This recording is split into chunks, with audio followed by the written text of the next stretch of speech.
Hold up, hold up, hold up.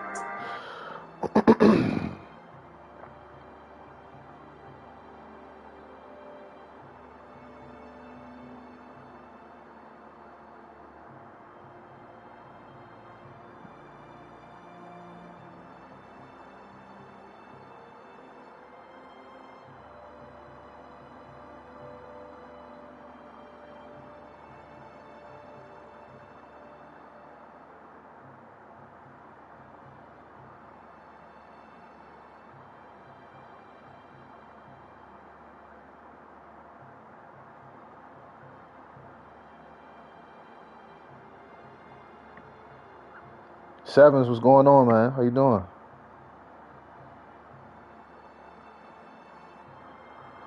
Trying to see if we're up on the channel yet. Let's see. Well, we should be because we got one. There it is. Trying to see if we're up on the channel. Yeah. All right. We are live. Man, it's good to be back. Let me see if I can adjust my camera real quick.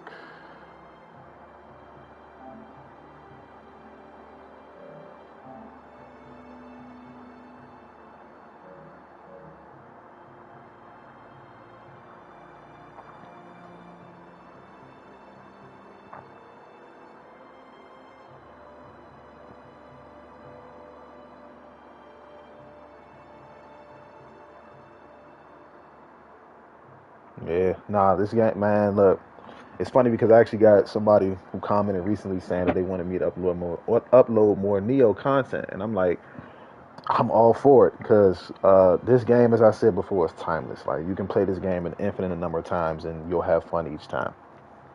But today, I actually decided to basically go through. I decided to go through like a newer game for newer players and people who are coming back into the game, because truthfully, a lot of people have difficulty playing this game because it's so hard to play, especially the later you get into the game. So I decided to just like start a newer game. That way people can see how I would progress through. That way it's better to see it rather than me to just tell you how to progress. So if you see me do it, those newer players will have a better idea of how to go through the game, especially through early game, because a lot of people are so worried about making builds and stuff, and it's like I wouldn't really get into making a build until I was like later in the game, like, because you really don't need one early game as long as you get the game mechanics down, like learn how to fight the enemies, like learn their patterns and stuff. You can beat the game. You can beat Dream of the Samurai and even Dream of the Strong without a build. And once you get the Dream of the Wise, that's when you start wanting to make a build. So that's what I decided to do today. So hopefully this helps some newer players out to, go through the game to get further. That way they can start making their OP builds and stuff. So right now I am on a level 44 character right now.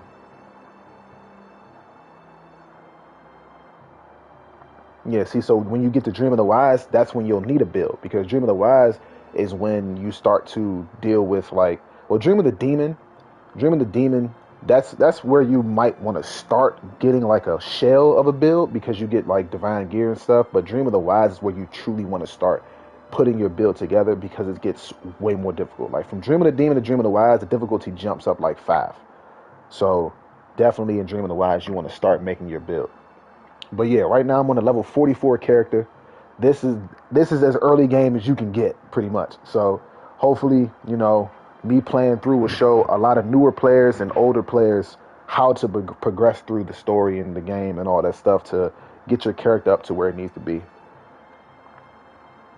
I have a Purity Fist build. Purity Fist is crazy. Like oh my goodness, you can get Purity up so quickly with that build, and then with Purity, your key is pretty much almost always topped off, and you can guard while key posting, so it's like it just works like beautifully. Yes, sir. Back to Nioh 2 it is. I definitely realized that a lot of people on my channel love my Nioh 2 content. Like my Rise of the Ronin content is cool, like people love it, but Nioh 2 is just, it holds a special place in certain people's hearts. So I decided to come back and help some newer players and stuff because there are still so many people coming to the game. I don't know how many people have told me they're either coming back or they just picked the game up and they're having fun, but it's really difficult. So why not, hop on the stream and let people see how I play through the beginning in real time. So we got at least a couple people in here now so I can actually start. So appreciate you guys for showing up, man. I thank you guys so much. You guys have been so awesome, man. The support you guys give me, I can't thank you all enough. Like, I'm having so much fun doing this, and I never thought that I would even get close to where I am now. So again, thank you guys for showing up. Appreciate you guys. Let's have a fun stream. Maybe later in the stream I'll run in some missions with some people and stuff. But for now, I'm gonna just go through this, get as far as I can, and we'll go from there.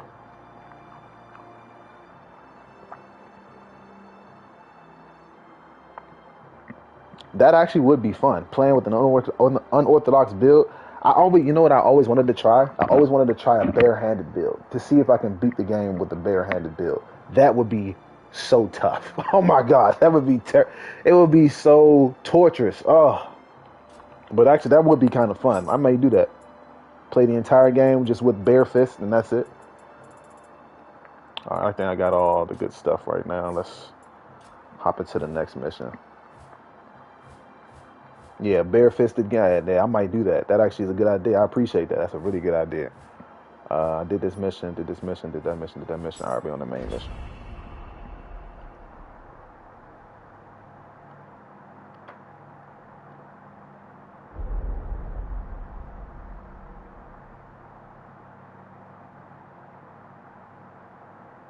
I don't know, but I'll tell you one thing. A bare fist build would probably be like it would take so long because you won't be doing enough damage.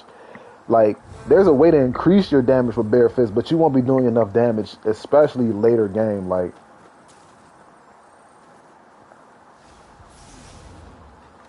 yeah, honestly, I'm not gonna lie. I haven't played Nioh since because I've been on Rise of the Ronin a lot. Like, I've been playing Rise of the Ronin a lot because I'm going through the midnight difficulty. So I'm pretty sure they're gonna have some DLC coming at some point. But I've been playing Rise of the Ronin a lot. I need a refresher on Nioh. You need Rise and get out of here, man. I see your channel all the time. You don't need no tips, man. Get out of here. But I know, no, I appreciate you showing up, brother. But that's what I say. He doesn't need any tips. Get out of here. But no, I'm definitely like trying to get back into the flow of Nioh because I'm still on Rise of the Ronin controls. Like, for example, I keep trying to run with circle instead of holding X. But, I'll get back used to it soon.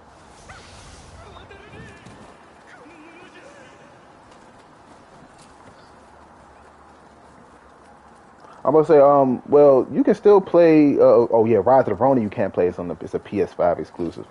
Sorry about that, brother. Yeah, you know what's crazy? So I've actually been taking my time going through the missions and stuff, because I haven't touched. I've only done one. I've only done like one like unruly region in Midnight. And it was ridiculously hard because for some reason I ran into Ryoma and he was destroying me. But the main missions, they're not as tough as the unruly area. But I haven't tried any of the new missions. Somebody see me? Who's that hell?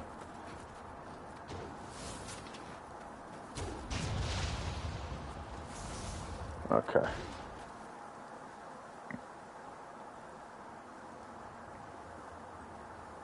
Oh yeah, they did say that. I did read in their update that they added a mission that was going to be their toughest mission yet. So I'm not even surprised that those missions are tough.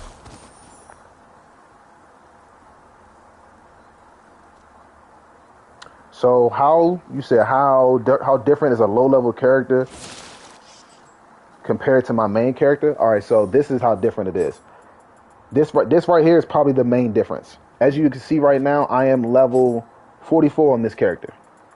If you look at my weapons are attack level 343. That's the attack power.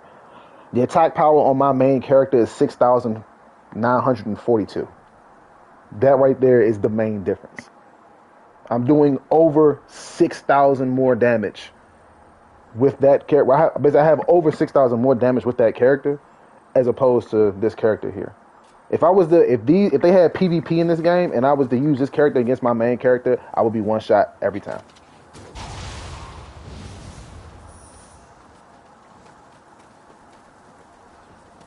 But also, again, lower level characters, you even if I don't have the attack power that high, just take away the attack power, the amount of active skills I have, like pretty much the amount of active skills I have a usage of compared to this character, combat alone, they would outclass this character, no question. So the later and higher you get in level, the more you unlock with that character. That would be the main difference. The main difference is just literally unlockables.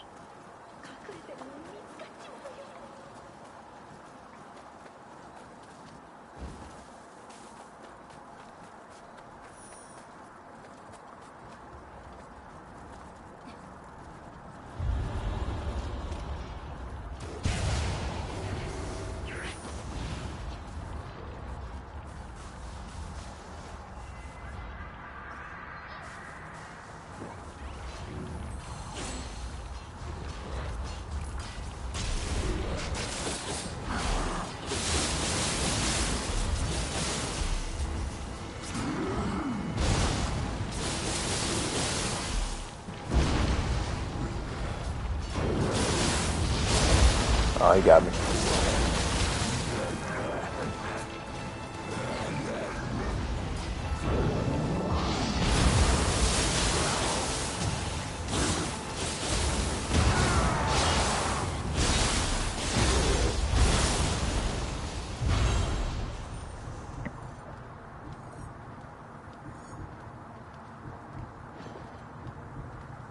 Hey, look, I appreciate you watching, and I appreciate the fact that I can help you out. That's what I'm here for, man. Um, Definitely, I would say corruption. You chose a good element to work with. Between corruption and purity, those are probably the main two elements you're going to want to use later game. Simply because a lot of enemies are immune to pretty much anything else outside of corruption and purity. So using like water, fire, lightning, those are good, but they're not good to base your build around later game. Not even close.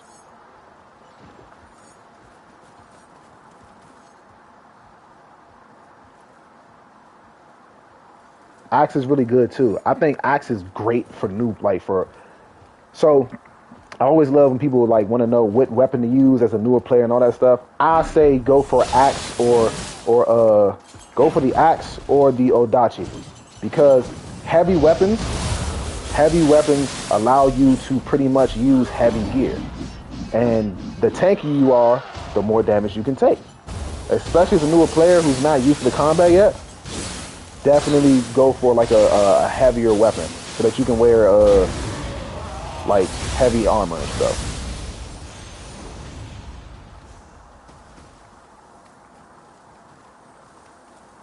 And yeah, I mean, Team Ninja is famous for, just overflowing people with loot and giving them just endless stuff to do. So farming is going to be a huge part of this game for sure.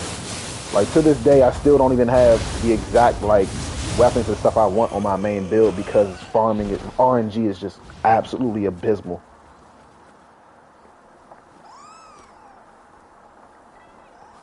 On floor 26 right now. You on floor 26 of Depths or the regular Underworld?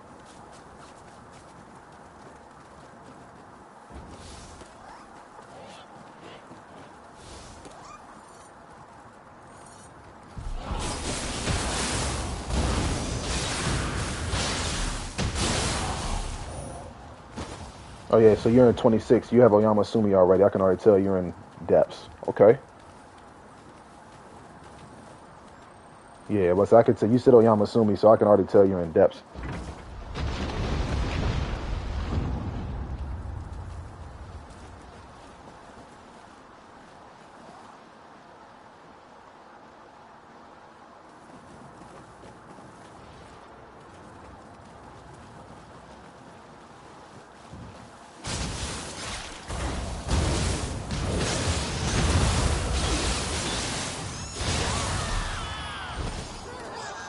Oh, my combat feels so sloppy. I haven't been on this game in forever. I gotta refresh.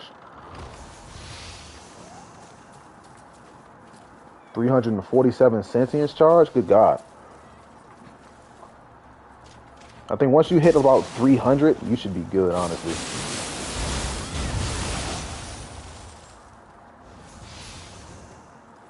I say honestly, you over 300 sentience charge, you're pretty good. If I'm being honest with you, your sentience charge will go faster, just from you having that. But your weapon to build up sentience just from doing damage, and your sentience charge will help with that. Especially over 300, you're good. Like you probably wouldn't need to go any higher.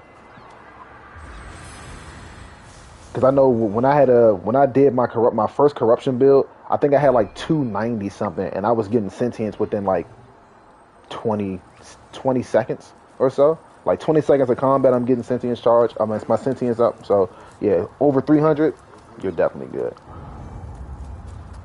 I keep on trying to run with circle.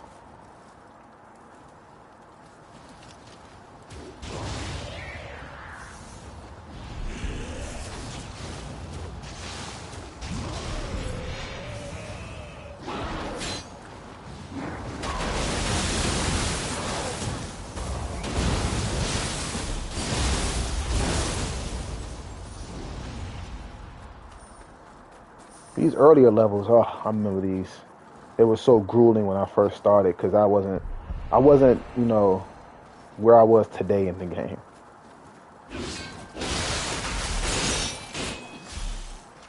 Oh, let's get out of here. Come up here.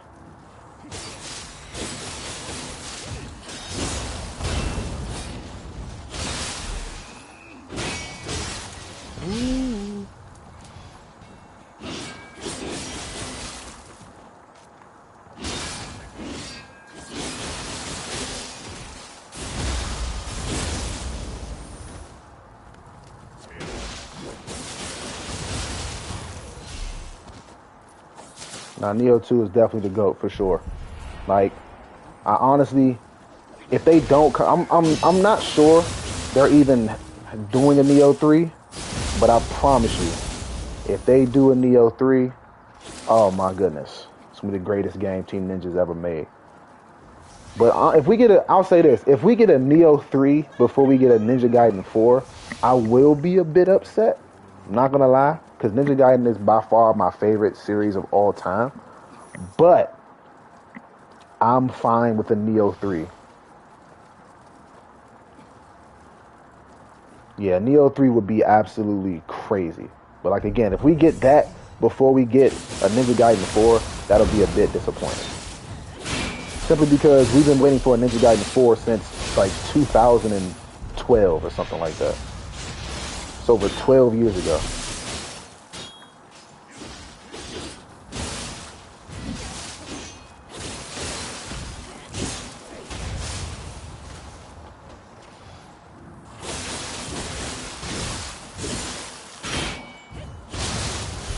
Nice. And I got a smithing text.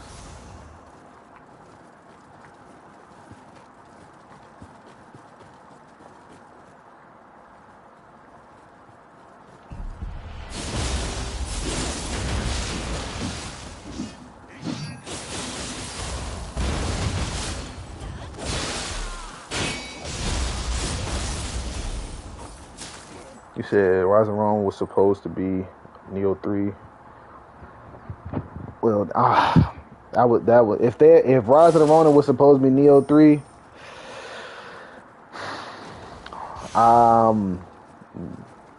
they dropped the ball.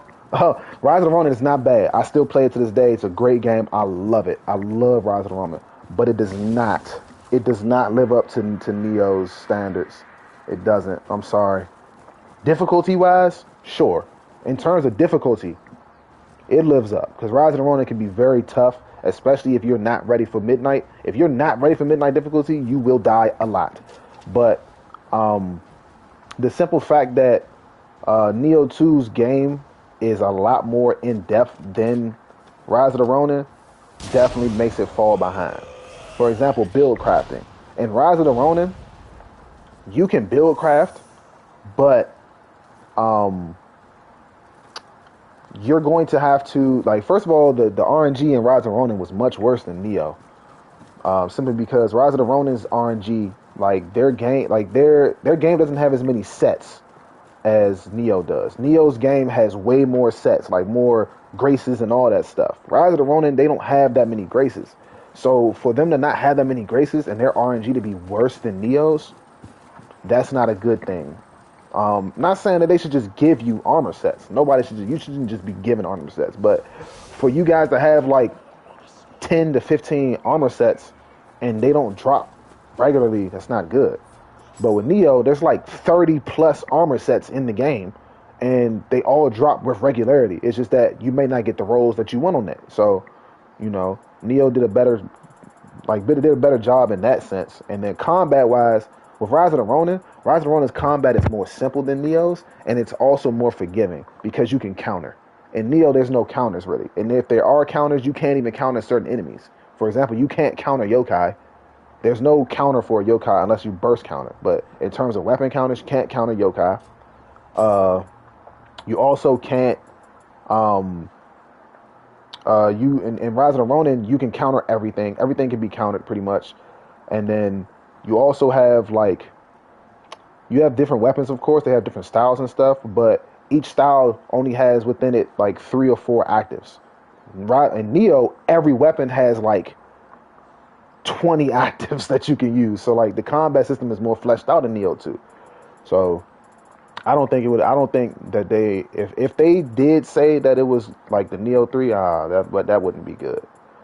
That means we need Ninja Gaiden. We need Ninja Gaiden more than ever now.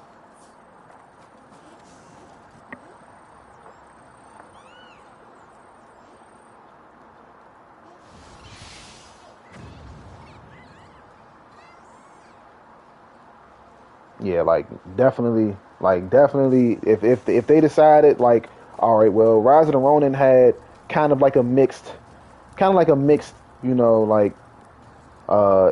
like mixed reaction between the people. We know what they really need. Ninja Gaiden 4 is on the way. Like that would be probably the most optimal thing for them to do, truly, because to this day, Team Ninja is still the king of combat. Like that's why I was so upset with most people when they were like, when Rise of the Ronin came out, they were saying like, oh, this is like a PS3 game, this and other. Like, you guys, this is how I know you guys don't play Team. This is how I know they didn't play Team Ninja games. Team Ninja has never been known for their graphics. Team Ninja has never been known for their graphics. They've always been known for how difficult their games are and how in depth their combat system is. If you go on Google right now and you type in the hardest games in history, like the hardest gaming series in history, Ninja Gaiden is always at the top of that list. Like, Ninja Gaiden is literally always at the top of the list for the toughest games in history. So Team Ninja's never been known for their graphics. They've always been known for their combat and their difficulty in games. They're up there with From Software. From Software is known for their difficulty in games and how unforgiving their games can be. Team Ninja's the exact same way. I don't know if any of you have ever played Ninja Gaiden on Master difficulty, but when I tell you that game is tough, that game is tough. Master difficulty, like Master Ninja difficulty, it's like equivalent to Depths of the Underworld. Like you have to be almost flawless in that difficulty to truly beat that game on Master difficulty. And yeah, I started over. This is pretty much like this is not like a refresh. It's just a new character. I still have my main character, but I'm doing this for newer players who, who are just picking up the game or who are kind of lost in certain sections of the game. I'm doing this to show them that you don't, for one, need a build early in the game. You do not, because I'm not using a build right now. I haven't even played this game in like a couple months, honestly, and I'm kind of rusty at the time. I shouldn't have saved right there. I don't know why I did, but I'm kind of rusty right now. And as you can see, I'm still doing pretty fine, like a lot of people, they come to me and they ask like, what is a good early game build? And it's like, you really don't need one early game. Like, look at my equipment. I'm not even matching. I don't have any sets. I didn't change any of these. I didn't forge any of these, change nothing. I'm literally using whatever pieces of equipment I get. I actually want to change my equipment now. But yeah, I'm literally just using whatever piece of equipment I get. That's all. Another thing I like to do early game is a lot of people probably would, they would sort their gear by, say, they're sorted by ability, which gear has the highest damage or something like that, or rarity. Never. Always sort by level. The higher your level is, the better your equipment will be. You know what I'm saying? Because you're going to level up as you go anyway, so you might as well just equip the higher level gear that you have.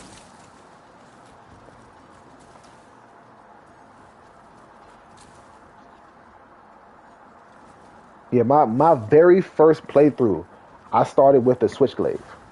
I started completely with the Switchglaive because one, I saw a scythe and I was like, yeah, I want that.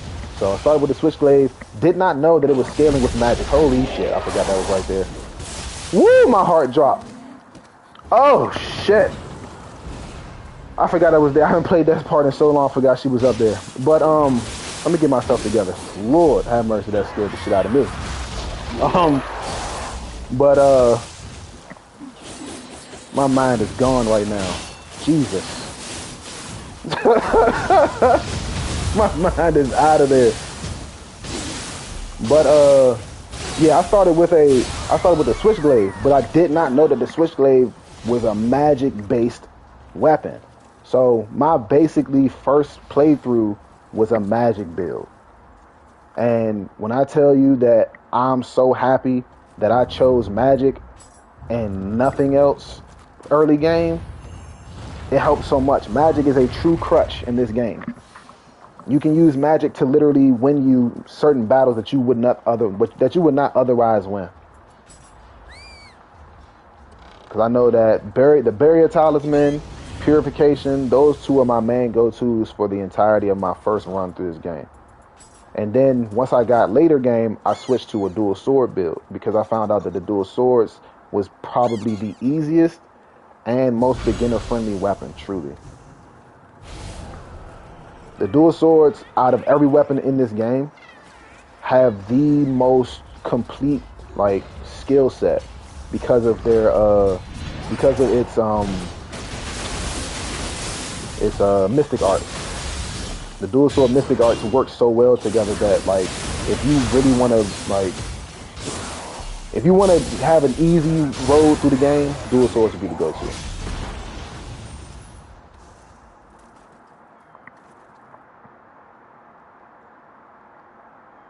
Hope you don't get Abe as a companion.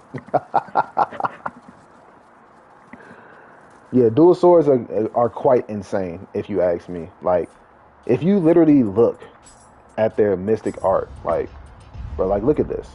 The first mystic art is if you land a lot of attacks, you use less ki. That's plain and simple.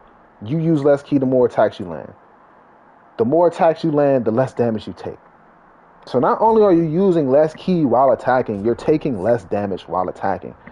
That is OP, especially with later game builds. Something like Oyama Sumi. Oyama Sumi is pretty much like the defense grace. It gives you 30%. It gives you 30% life. You get damage reduction and all that.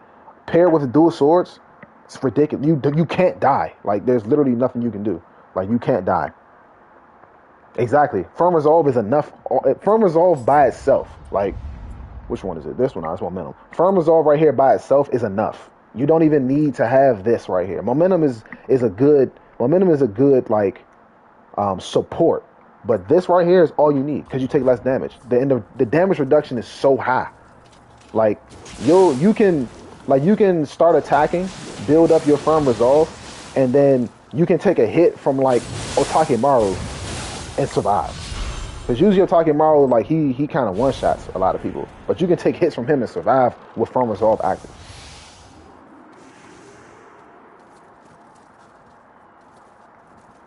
I actually don't even use the Wild Boar helmet. I might have to try that out. Yeah, but I actually don't use Wild Boar. I use Shooting Doji. Shooting Doji's helmet because of the increased attack on and rid absorption.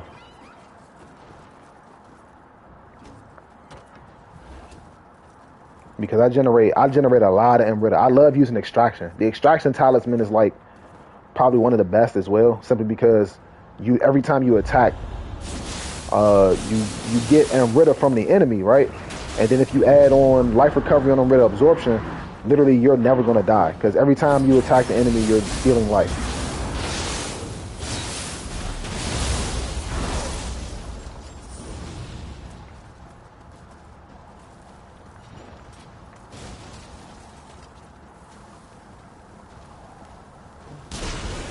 Missed the head.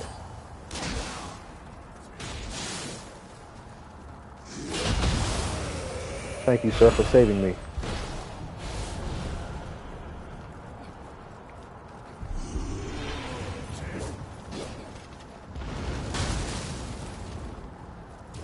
Missed. There it is.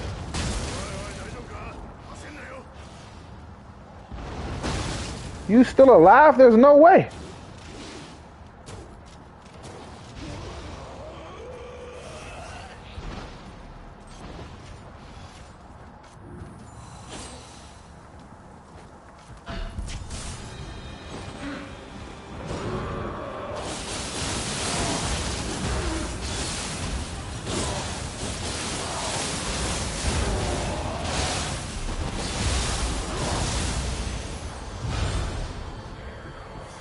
Truthfully, I'll say this. Nightmare Bringer is definitely, like, for some reason, it's weird to me personally, but Nightmare Bringer is actually easier to fight than Orochimaru because he's so big. Like, you can literally get in close, get underneath him, mess him up real good, and get out of there. Orochimaru, he has a wider range of attack. Like, he has a wider range of attacks to throw at you. So him fighting him is a bit tougher than actually fighting Nightmare Bringer. In my opinion, at least.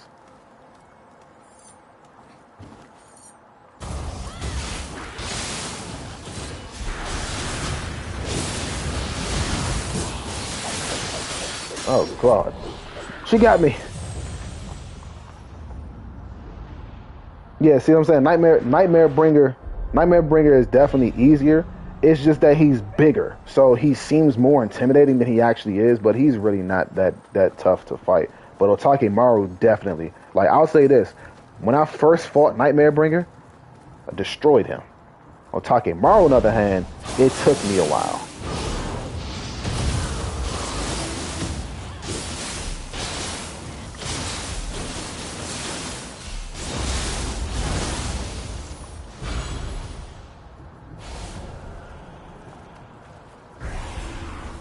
Oh yeah, I forgot about you.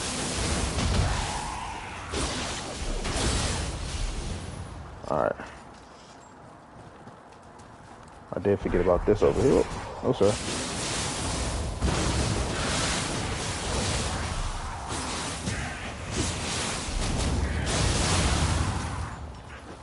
As you can tell, I'm so used to, like, being able to attack so much more because my main build, my key damn near never runs out. Like, I don't know the last time I actually ran out of key with my last build, my main build. Like, I'm so used to having maximum key all the time.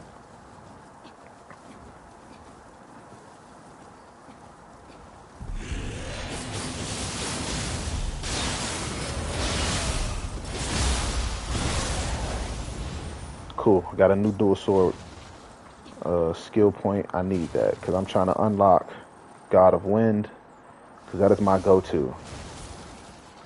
But once I get to a shrine, I'll talk about, like, the skills and stuff I have, like, for the newer players to know what's up with that.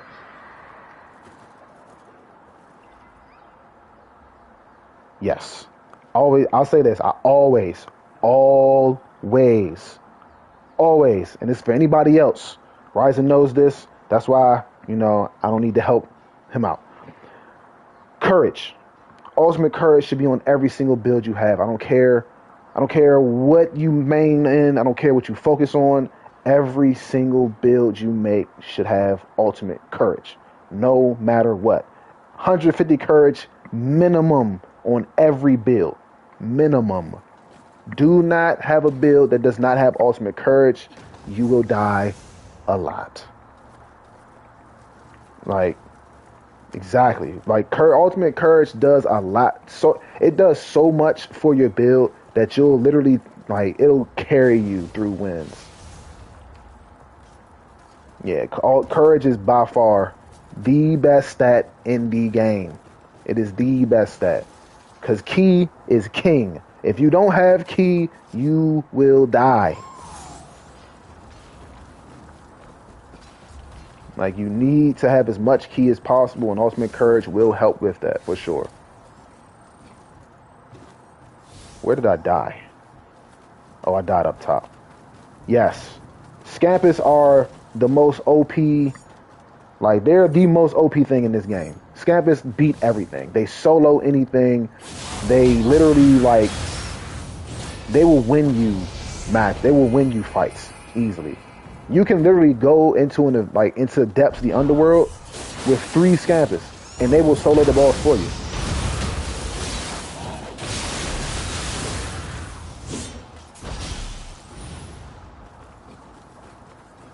I already went up there. I don't need to go up there. I do need to go here though.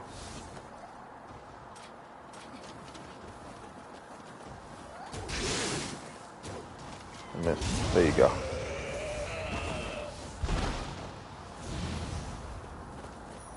Yeah, the Scampus are literally like the best thing in this game. I remember I did a video about someone told it was funny because someone had said whenever I see OP builds and they're Scampus, I laugh, and it's like, yeah, that's the reason why this build is OP, because of the Scampus. Like, get out of here. That's the whole reason that I used that video. It was hilarious because the Scampus literally won me every match. It wasn't even close. They do so much key damage that it's not even funny. And truthfully, I think Team Ninja didn't nerf them because of that fact. Like, you can, as a newer player, if you're struggling, you can just literally use a Clay Bell of Beckoning, summon Scampus, and let them kill the boss for you. Now, obviously, you're not going to get, like, say, skill points for your weapon or something like that. But sometimes you just don't need that. Sometimes you just want to beat the boss and get to the next level. So I understand. Like, literally, you can make a scam. Honestly, that might actually be what I do if I do that bare fist run through. Just literally bare fist with Scampus, and I can just destroy everything.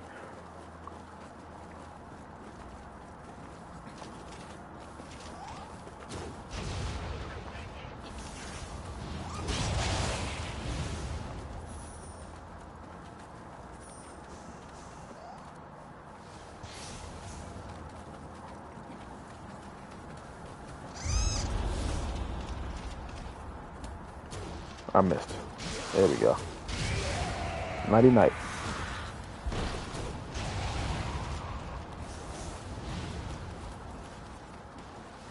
I gotta take this out first. I hate these things.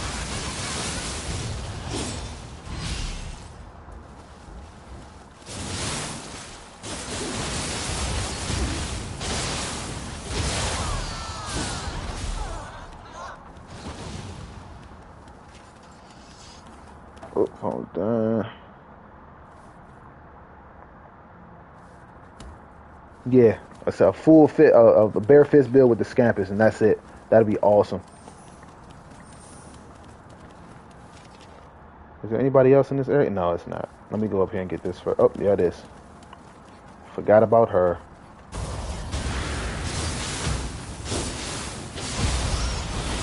There we go. Now we're good.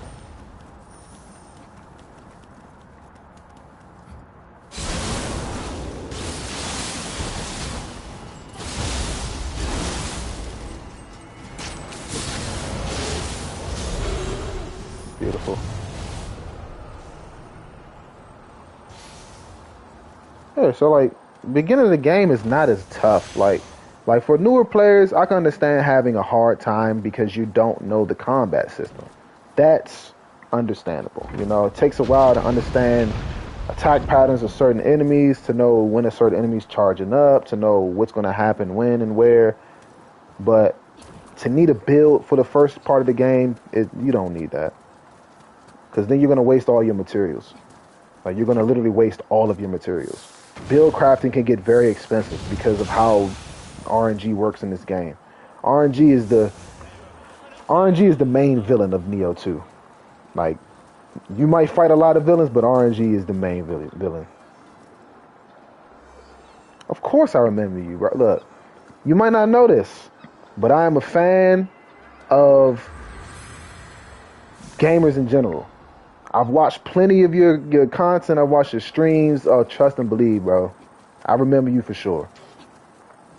I remember pretty much anybody who has like anything to do with like action RPGs and stuff like that. All those like, and I appreciate the fact that you show up here and you support the channel as you do. So I definitely support you as well. I appreciate what you do for the community. So definitely, man, I appreciate that. It's good to see people still, have an interest in these type of games.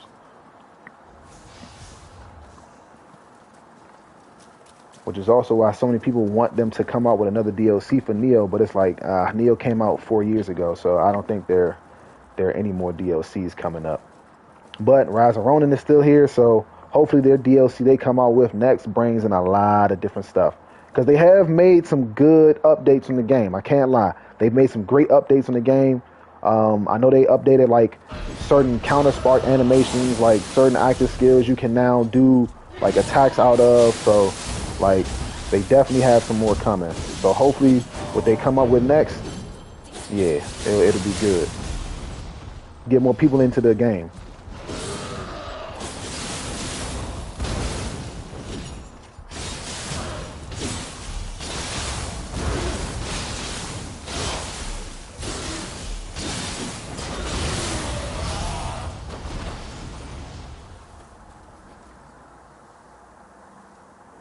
Yeah, honestly, I can truly say that the Nioh community, out of all the gaming communities I've seen or been a part of, Nioh by far has the best gaming community. The Nioh community, every single person in the community does nothing but help. Like they do. Like you'll find a couple bad apples every now and then, but it's not as bad as any other community. Like they have so many knowledgeable players. They have so many people who are just willing to help, who are just willing to like go that extra mile just so you can have as much fun as they're having on the game. That's what I love about this community. Like I've seen so many people literally like join up in online, help someone beat a mission, like help them find this, tell them where certain grace can be found. It's awesome. Like everybody in this community is awesome. Definitely one of the best for sure.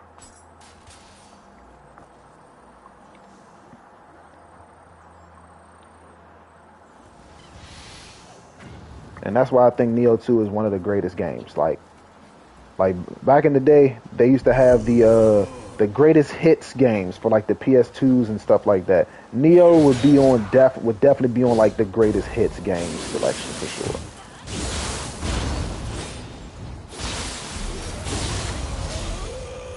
Gotta be quicker than that. Okay, stop. There we go.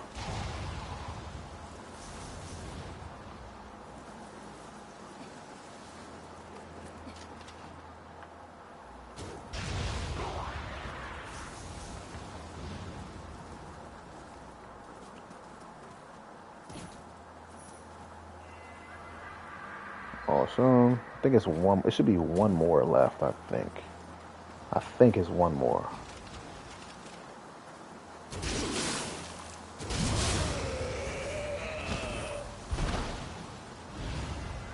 Yep, that's all of them.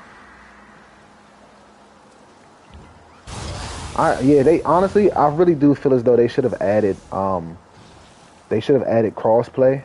But I think the reason why they didn't add crossplay is because PCs are really famous for mods. Like I've had a lot of people come to my channel and like ask me, hey, I've seen like this player have like 10,000 attack. How come your attack level is so low? And I'm like, were they on PC or were they on PlayStation? Because a lot of PC gamers tend to use mods, So that's probably why they didn't allow, cross-play between PC and PlayStation and stuff. So, but I feel like they should have. But I get it. I get why they wouldn't.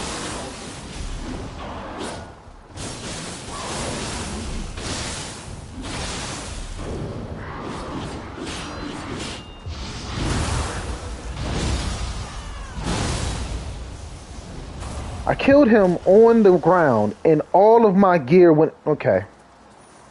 I killed him on the ground, and all of my gear went in the water. That's fucking bullshit. Oh my god.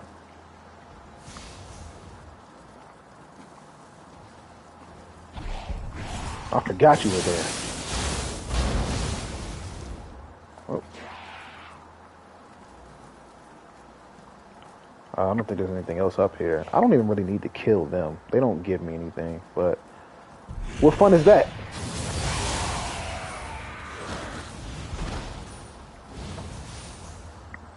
Which Guardian form I like the most? Phantom. I like Phantom the most simply because Phantom has the easiest burst counter. Like Phantom by far has the easiest burst counter. So I like them the most.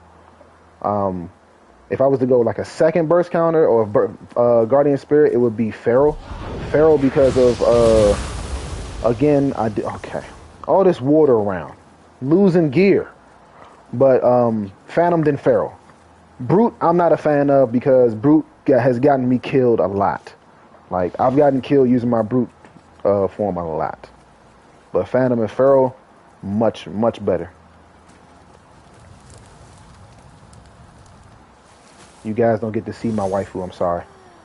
It's for my eyes only. Maybe one day, you know, when she's feeling real frisky.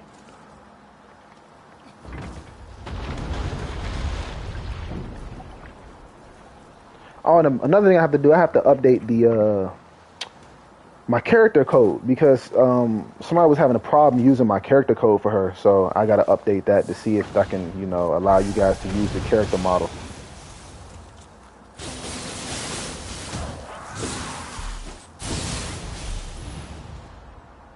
Okay, I'm getting back. I can feel myself getting back into the motions, you know.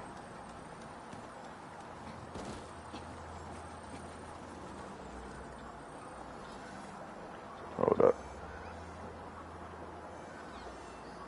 Okay, we're good. Oh, let me save because I don't.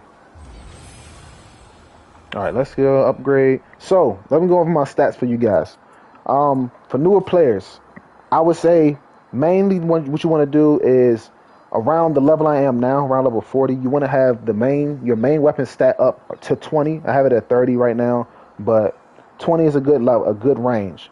After you get your main weapon skill up, like your main weapon stat up to around 20. That's when you want to start equaling out all of your other stats, right? So I'm going to get Constitution, Heart, Courage, Stamina, Strength, Dexterity, and Magic all to 10. And once I get those all to 10, which is your soft cap, I'm going to push my skill, because I'm using dual swords right now, so I have to use skill. But I'm going to push that as far as I can. Because by the time like you get later on down the line, you'll have enough life. You'll be able to survive long enough with just 10 in each stat, rather than you know, trying to have, say, 20 constitution because you want a whole bunch of life, but you don't have enough for your main weapon. So now you don't do as much damage. Like a lot of people, that's one of the main things people come to me with. It's more like, I'm not doing enough damage.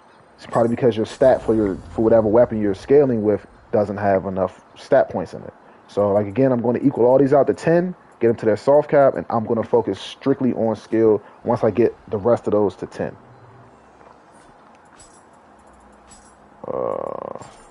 This. Cool.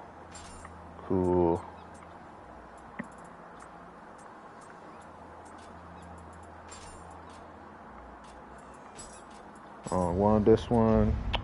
What are we doing with this? I can't go here yet, so can I go here? No, I can't go there yet. Don't need that. Where is this? Purification. Do that. Boom. That's fine. I can do that. Perfect. Don't need this. Flash attack. Yeah, but say attack bonuses help a lot, but definitely late game. You don't have, like I said, you're not gonna worry about I'll put it in like my blacksmith videos and stuff like that. A lot of time you're not gonna worry about anything in the blacksmith early game at all. The most you're going to do in the blacksmith is you're going to dismantle. That's the best thing. That's the most I would say do early game is dismantle all of your like low rarity gear. Like you don't have to get rid of. You can even get rid of your purple gear because you're not going to use that when you get later game. So equip your highest level gear. Get rid of all the other gear that you're not going to use at the time. That way, by the time you get late game, you have endless amount of Umbrasight because you've been dismantling since the beginning. So you're just building up Umbrasight, building until you start crafting. So you won't have to worry about getting Umbrasight, and you'll just be able to craft and forge items literally left and right, no problems. Not to mention early game forging and all that stuff. This doing like all your min maxing is way too expensive. It's way too expensive. Soul matching alone is expensive. It's like early game. It's like 80, 90,000, and you don't even have enough gold for that. Like you don't have enough money to do that early game. So definitely don't worry about like the blacksmith and everything early game. It's not worth it. I could just do this for now. Who cares? This increase damage so you know capability burst counter. Actually, yeah, we're gonna do that. Can I get it? No, I cannot. Not yet. Probably after this mission, I'll be able to get it. Dual dragon, mortal flow, relentless snow, windstorm, water sword. Let us go with windstorm. Okay. Windstorm, I got. All right, cool. Yeah, see what I'm saying? Book of Reincarnations is probably going to be a lot. They're going to be a lot too for sure. Because Book of Reincarnations are like 700,000. So trying to have that early game is a no-go. Like right now, I am level 46, right? How much gold do I have? I have 150,000 gold. That means I can do one soul match. I can soul match one weapon. That's it. The way I build craft and stuff now, I don't soul match. I soul match everything. Gear, like equipment, weapons, all that. Like I don't have enough money to do any of that right now. And I'm almost level 50. So that right there lets you know that early game, you are not headshot. Come on, there we go. Early game, you're not going to have enough money to do anything like that. Also, don't be afraid to ask for help. You know, go to Benevolent Graves, ask for help. I know a long time ago, I dropped the Benevolent Grave in front of Otakimaru in I Beholder mission, the last mission pretty much of the main game. I dropped one of my main character builds right there. So hopefully she's been helping you guys out.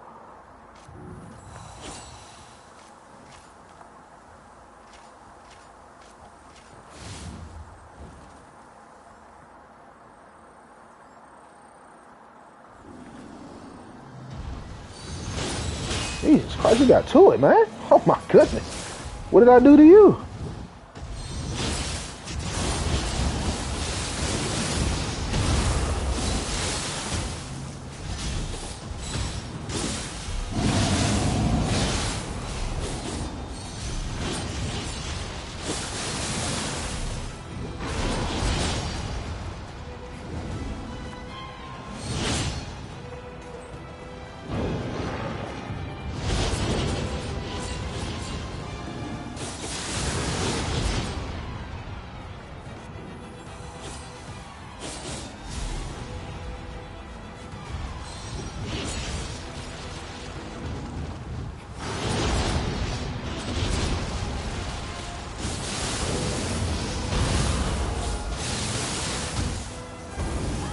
Oh, you suck.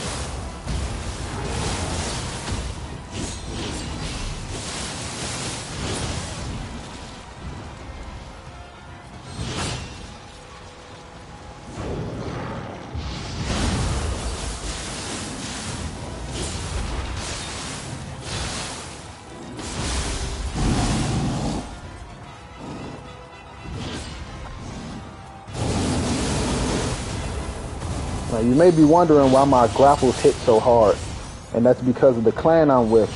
If you don't know, your clan pretty much it can be carried over between all of your characters. So whatever clan you have on your main character will work on your secondary character if you decide to make a secondary character. I wouldn't recommend making a secondary character, but if you want to, just know that you will be able to use your clan on that person. I'm gonna need this because I can't even get close.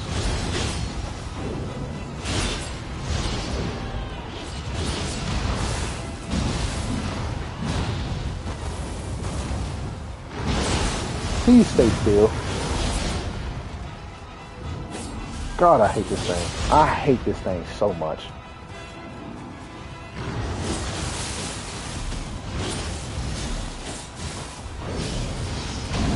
Thank you. Jesus. Okay. God.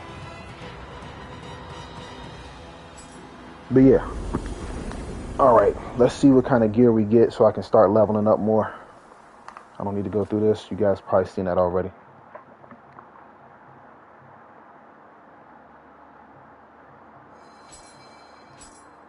Don't need it, don't need it, don't need it. Alright, please let me be able to... Yes!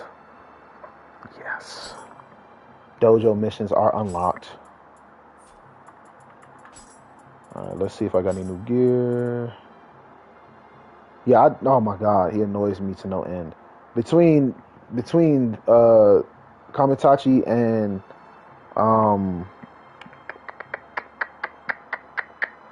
who else was it that is just hella annoying? That I hate fighting so much. I mean, Lightning Gods and Yomi is by far my most hated enemy in this game. Yeah, Lightning Gods and Yomi is by far my most hated enemy. I hate them with a passion. Like, truly. It's like a deep hatred.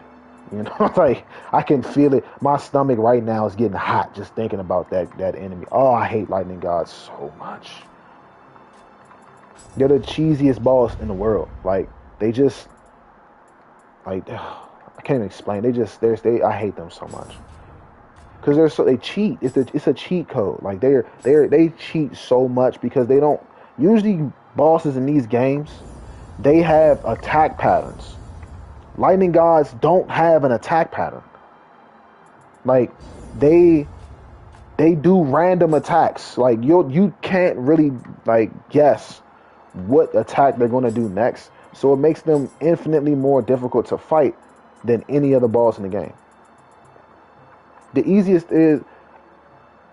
think the easiest enemies to fight are the Gozuki and the Mezuki. Those are the easiest by far because they have the most simple. Like they're like beginner bosses. They have the most simple attack patterns. But Lightning Gods, oh my goodness.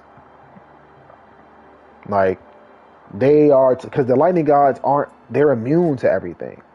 Like they aren't weak to anything. Even purity, if you get the purified effect up on them, it's going to be tougher to get it up on them again.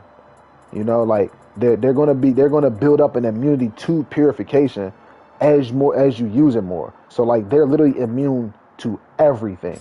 You cannot use lightning, obviously. You can't use water. You can't use fire, corruption, or purity. Like even if you try to get confusion up on them, it's going to be tough to do that because they're immune to every other effect. So you can't even get confusion up on them. So like they're the cheapest boss in the game. They're so cheap. I hate them. But they're great because they make the game difficult. Like it took me like I was on stream doing levels 26 to 30 of depths, and I think one of the fights I got Lightning Gods. Actually, I got them second. The first person was Saito Yoshimitsu, or I think his name, Saito, the one who uses Omio, like the one who uses magic. I got him first, then I got Lightning Gods, and after Lightning Gods, it was I think it was Otakemaru or something like that. It was probably the holy trinity of shitty bosses. It was ridiculous. I don't even know how I got those three bosses in the same level, which is cheating. It took me like 4 hours almost to beat Lightning God. Screw everything else. Lightning Gods themselves, it took me like 3-4 hours to beat. It was horrible. It was on stream live too. Almost cried. It was crazy. It was crazy. Oh my goodness. I hated it so much. Okay. Yes.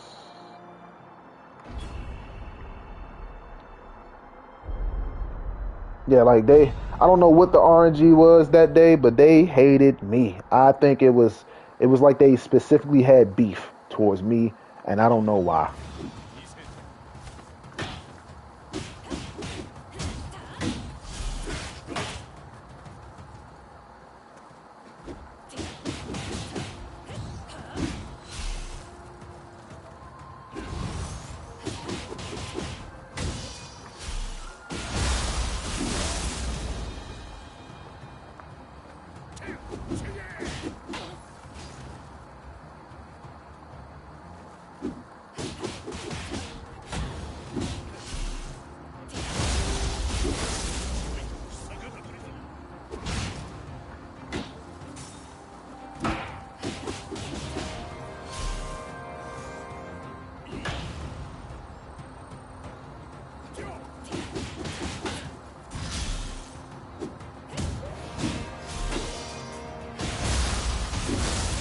Nice.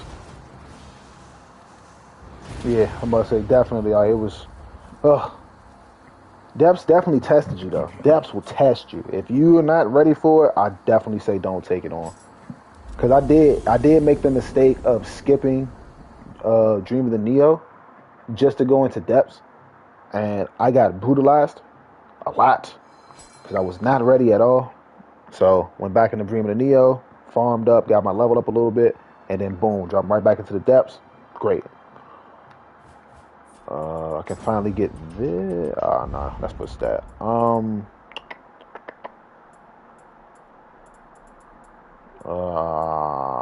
Let's go to this. That works. Okay. Oh, I found something. Where is it? I found it. Here it is. Got it. Yeah, I would say definitely go back for sure. Because I definitely need to myself. I still didn't finish all the missions in Dream of the Neo. Because I've already pretty much completed all the floors of depth. So I was like, I don't really need to go back, but I should go back. Definitely good for content. 49, 46, 47. Which one is 46? This one.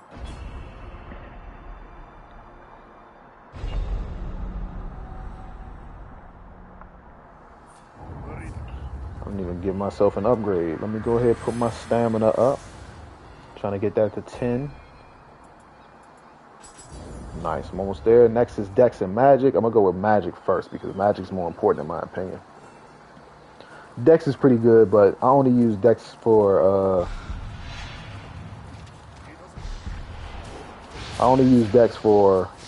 the Ninja Scroll.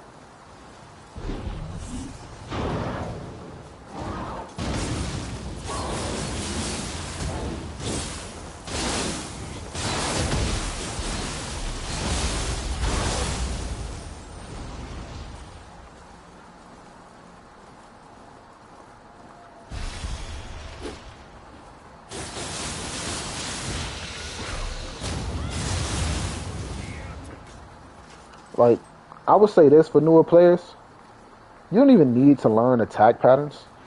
If you learn how to dodge, you will be fine. Like, if you learn how to dodge. Now, in certain situations, you will not be able to dodge. So blocking is very, very good. You'll live a lot, I promise you. If you block, you live. You don't have to dodge everything, but you need to learn how to dodge and block. Have a good balance between the two.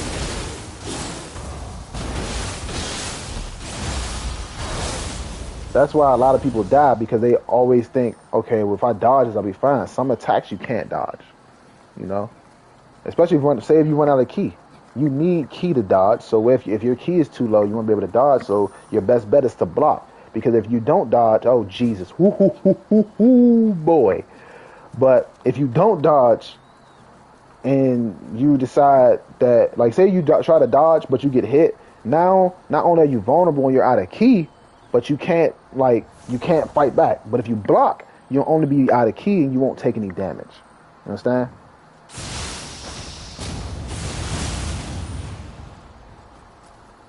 Yeah, I ain't gonna lie. I almost drowned just now. That was bad. Luckily, I maneuvered.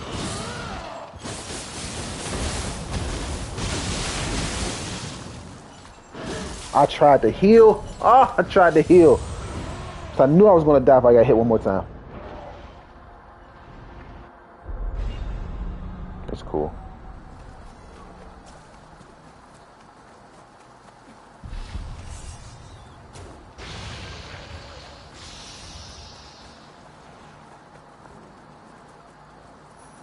I didn't come up here the first time. I should have.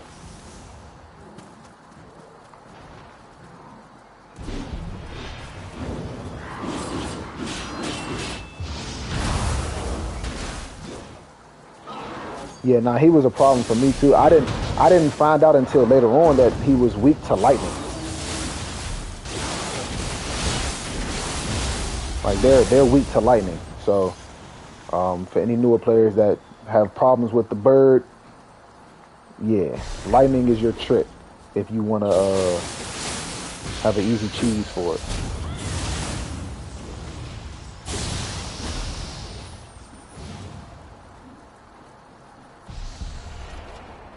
I missed. Scoot, scoot, scoot, scoot, scoot, scoot, scoot. There we go. I'm not going up there this time. You come over here. That right there is an example of why I don't like the brute burst counter. Because if I'm being honest, the feral and phantom burst counters, they give you a longer window to activate your counter. With brute, you have to activate it almost immediately as soon as they charge up their red aura. Like I'm talking about the moment you see the red aura charge up, you have to be ready to throw out your brute burst counter. Because if you're low on health and you're late and they hit you in the middle of the burst counter, you will die. So that's why that's why I don't mesh very well with the brute burst counter. Simply because the window is too small. Like this right here, I was still late, but since he charged up for a longer time, I was able to get it off. But any other time, I'd have been later and it would have been bad.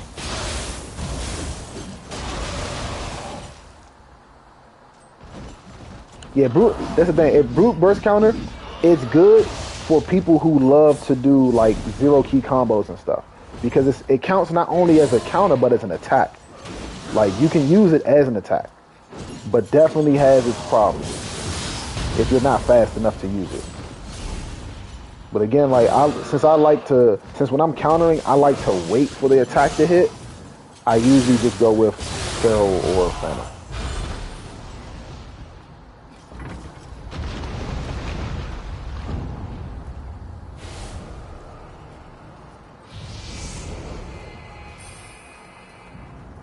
Alright, let's go back out this way.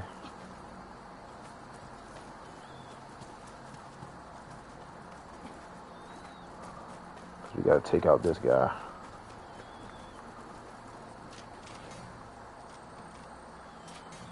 I don't have any bullets, damn it. Yeah, Phantom in my opinion is definitely the most reliable.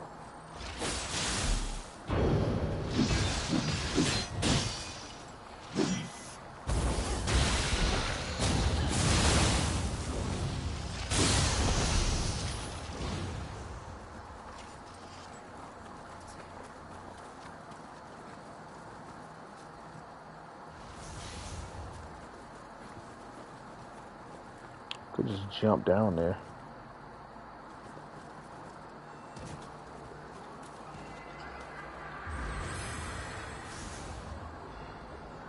Alright, so we got this at 10. Perfect.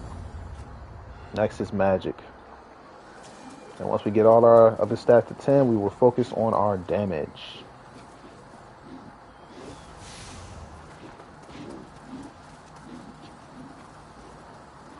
Okay.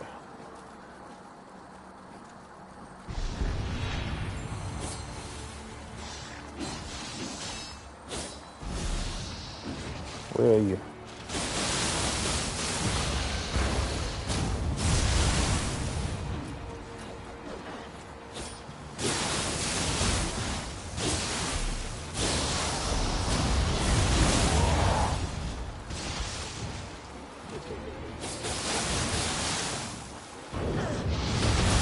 I was late.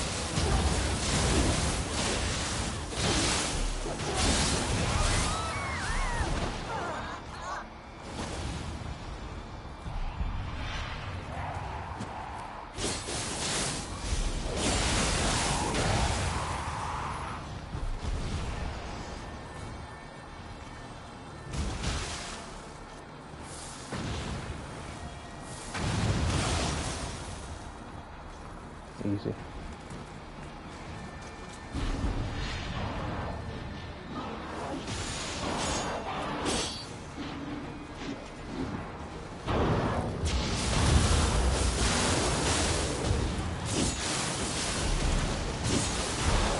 What are you doing? You see, this is why I hate having an extra person with me. So I'm trying to grapple, and you decide to hit them when they're weakened. Get out of the way.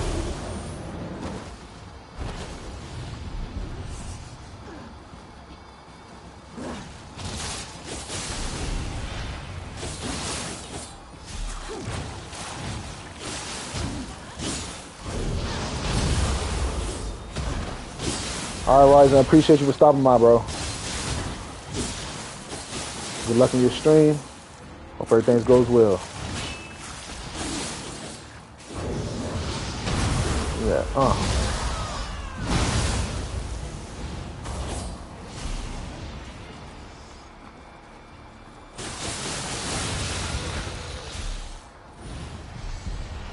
Where are you? Okay, there you go.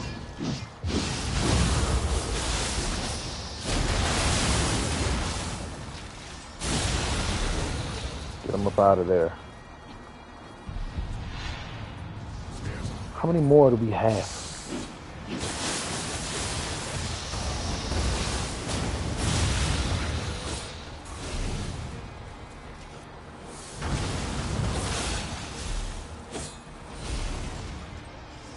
We good now? We are not.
All right.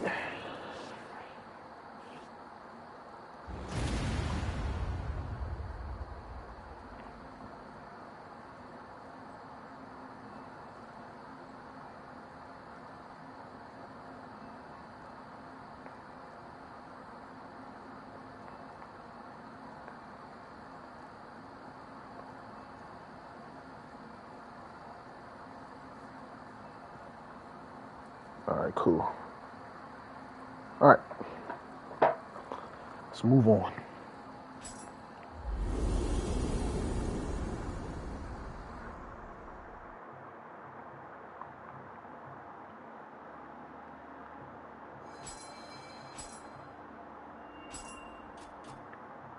Okay, so that was that mission. What we got? Do I got anything good to use? That. Throw that on. That's fine. That's nice. So I should go to the blacksmith, dismantle some stuff.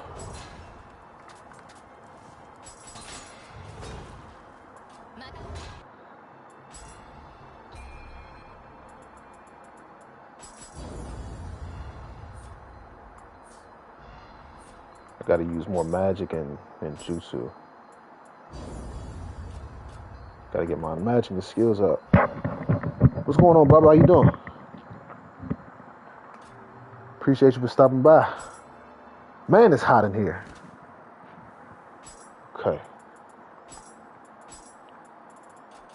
Don't need to worry about none of that. We're going to go to the next one. So that was 46. We need to go to 47. This one right here.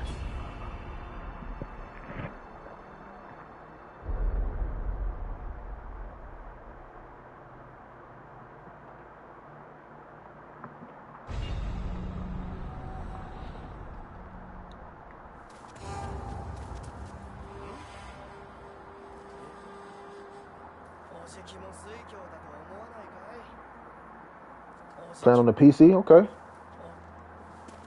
Yeah, but I was just talking to some. I was just talking about it. PC players with Zay, saying it would have been great if PC players and console players were actually able to, play cross-platform. But I can understand why they wouldn't want to do that.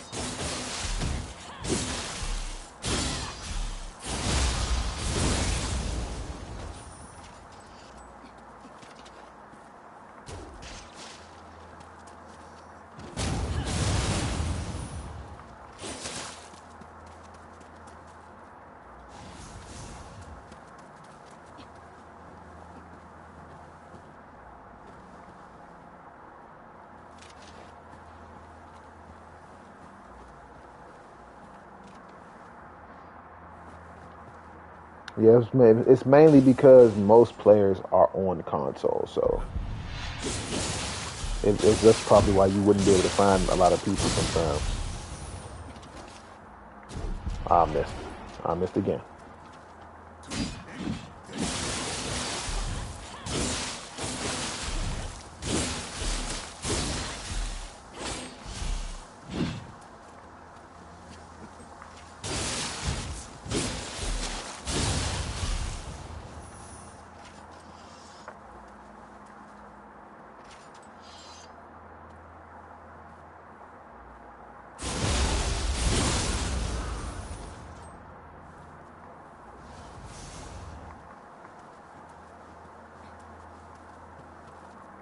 Okay, we're going this way.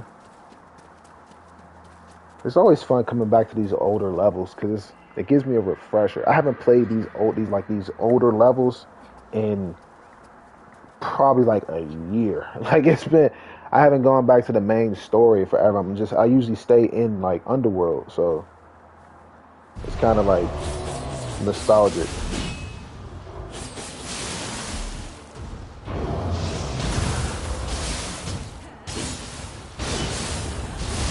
That's crazy. Okay.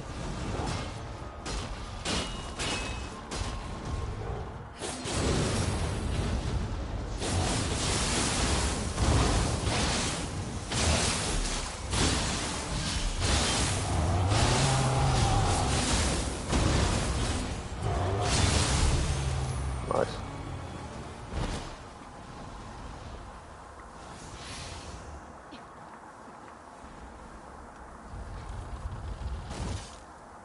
That's crazy.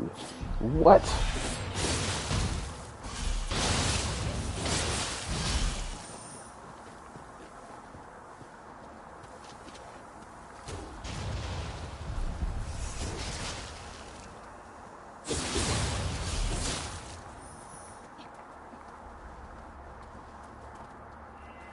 I got one more of these to find.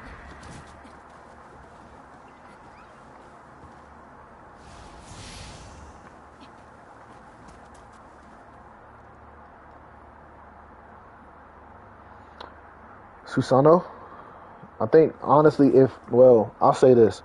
I'm a melee fighter. I like melee. I like to use my weapons. So, me personally, if I'm not using Yamasumi, I'm using Susano, simply because it's a melee-based grace as well as the versatility effect it comes with. So I think if you don't want to use Yamasumi or if you can't get Yamasumi, go for Susano. In my opinion, it'll benefit you a lot if you don't have a Yamasumi.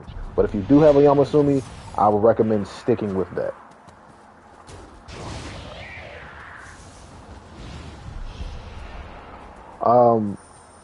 So that one, I think that's the Yokai Shift Grace, if I'm not mistaken, right?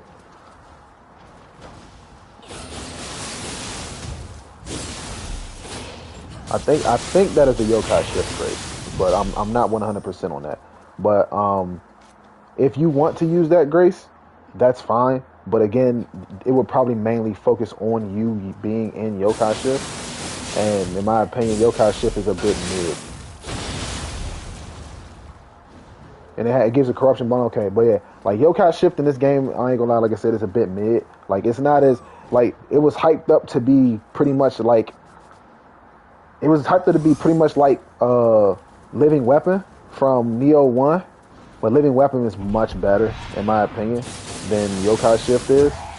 So I don't know about using that just for its probably minor um, corruption buff. Simply because again, yokai shift kind of sucks. If I'm being honest. Like it's good for burst counter, but in terms of actually making a build around yokai shift, because I actually made a build. I have a build on my channel that is a yokai shift build, and it really wasn't as fun as I thought it would be. Simply because yokai, they only have a set number of attacks you can do with them, and they're locked to literally you just pressing square. So it's not as good.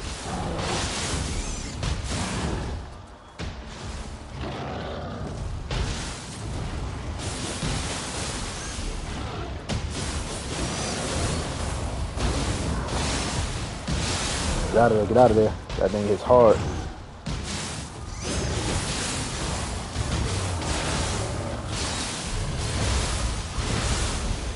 Nice, got another skill point. I can finally get God of Wind. Can I get it? Yes. Yes, I can. Yes.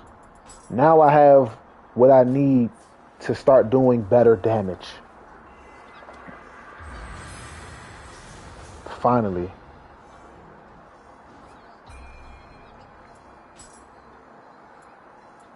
Yeah, I can deal with that.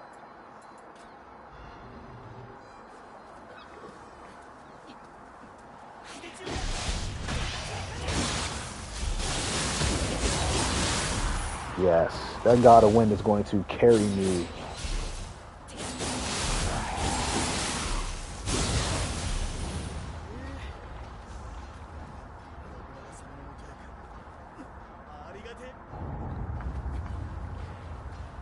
Carry me, God of Wind. Whoa.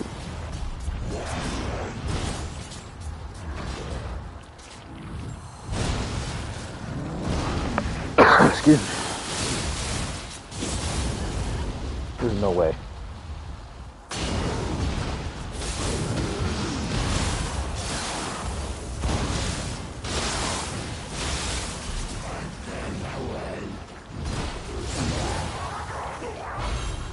All right, let's get rid of this thing.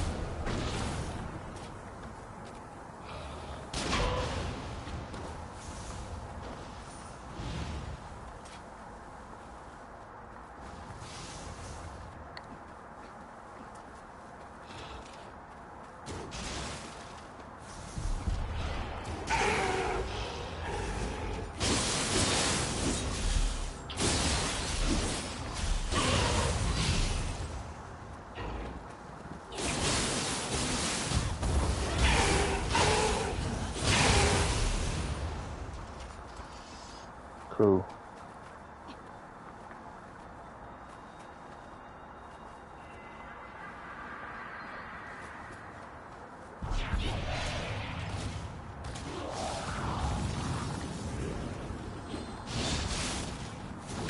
Why would you stand on the platform? See, that's what you get. That's what you get. Freaking idiot, bro.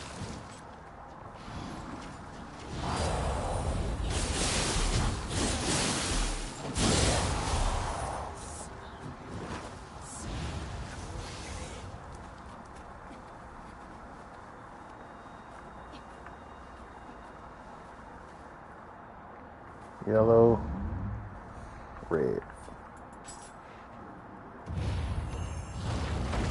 Of course. I love anime. I watch it every day. I'm actually in the middle of rewatching Yu Yu Hakusho. Me and my friends have like an annual thing where we'll watch it every year. We'll rewatch it from the very beginning every single year. And we've been doing this for the last like 12 years. But no, I watch anime every day.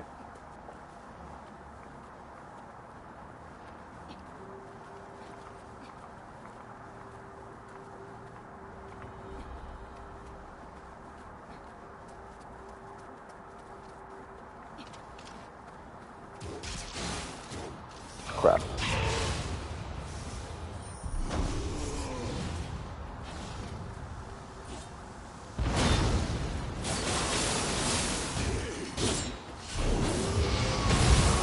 You ain't going for that. No, sir.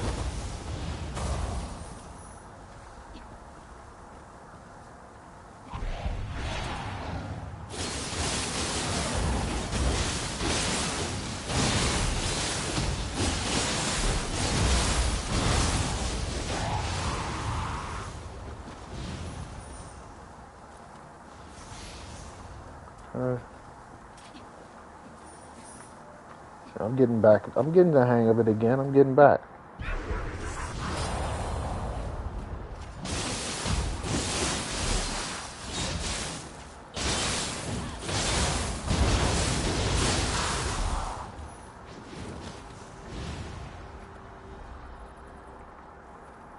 To make sure there's nothing up there.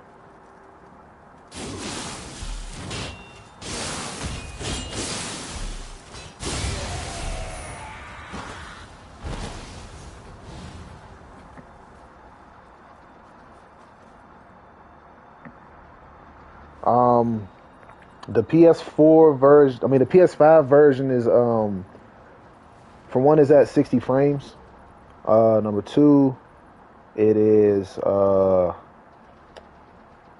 think I mean the base games are pretty much the same. The only thing with this game is that it's at 60 frames and the load screens are pretty much just faster. Like it's not instantaneous, but the load screens are faster. That's the only difference. The 60 frames and then the load screen for real.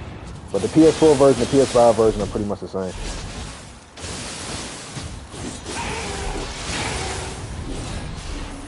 You know, crazy enough, I have not played Kakarot. I haven't.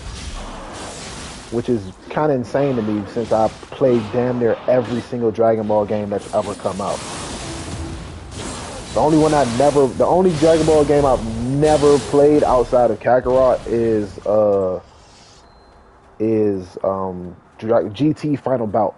Never played that, but every other Dragon Ball Z game that it has ever come out, I've played. But it's surprising enough, I have not played Kakarot, and I heard that it's actually really fun. But I'm definitely waiting for this Sparking Zero to come out. I cannot wait for that. Woo boy. The battles that me and the bros are gonna have on that.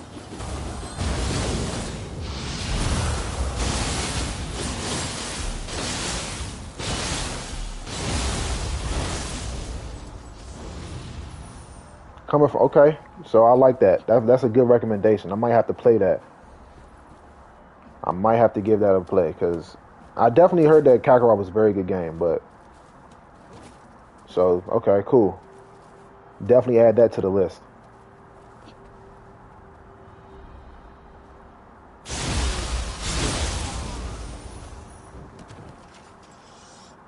So the emergence you get is okay. Yeah, I'm gonna definitely add that to the list because I do need some more other games to play. Because I know tomorrow I did plan on streaming again tomorrow, but I was gonna do Ronin because I'm almost pretty much finished all the main missions, and I was gonna get into doing like the unruly areas, which is probably where the best content will come from, simply because all those fights are way tougher than any other fights in the game. So, yeah, I'll probably do Ronin tomorrow, and then after I finish playing Ronin and stuff, I definitely would need another game to play. So I might just go ahead and add Kakarot to the list.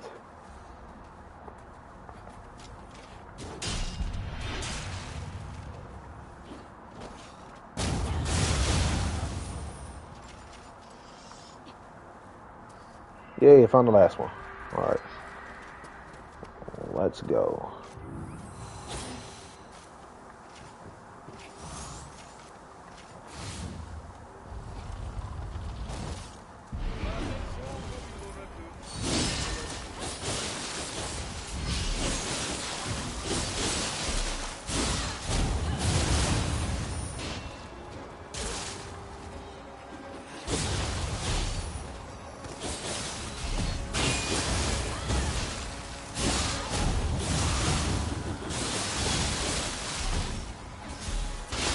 I would say this: Rise is very fun.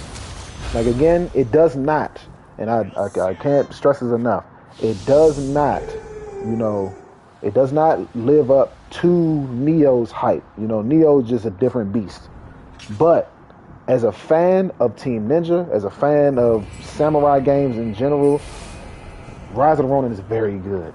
I'm not gonna lie to you. That's why I'm still playing it now. Like a lot of people have stopped playing it, or they probably beat the main mission and really just went on about their main story and went on about their business. I'm having a ton of fun with that game. Simply because I'll say this.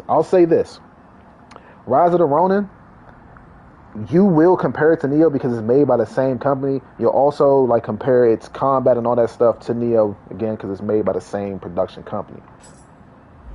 If you get the combat system down, I'm talking about if you perfect it, like you spent hours and hours and hours and hours perfecting Neo's, it'll be probably one of the most fun games you play, to be honest with you. If you learn how to switch between styles, if you learn how to flash attack like your weapon, switch between those styles and stuff, as well as counter sparking and pretty much literally learning the combat system, it's a very, very fun game. There's nothing more satisfying than flawlessly destroying an enemy without being touched. That makes you feel like a true master, master samurai. So I definitely recommend playing Rise of the Ronin if you're a fan of the samurai genre in general. Definitely. That's why I said I'm gonna stream it tomorrow. So people who may be wondering whether they should get the game or not will see through my gameplay this is a very fun game.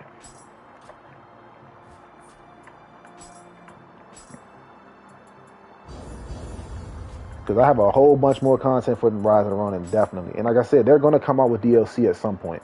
So it's best to, get into it as soon as possible. That way when the DLC does drop, you'll be ready for it.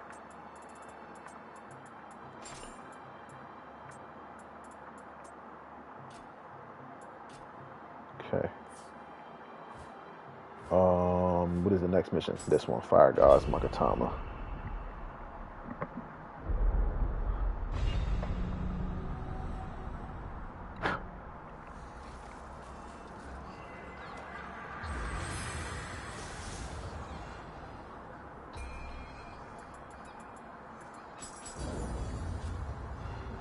We are going to go to the right first.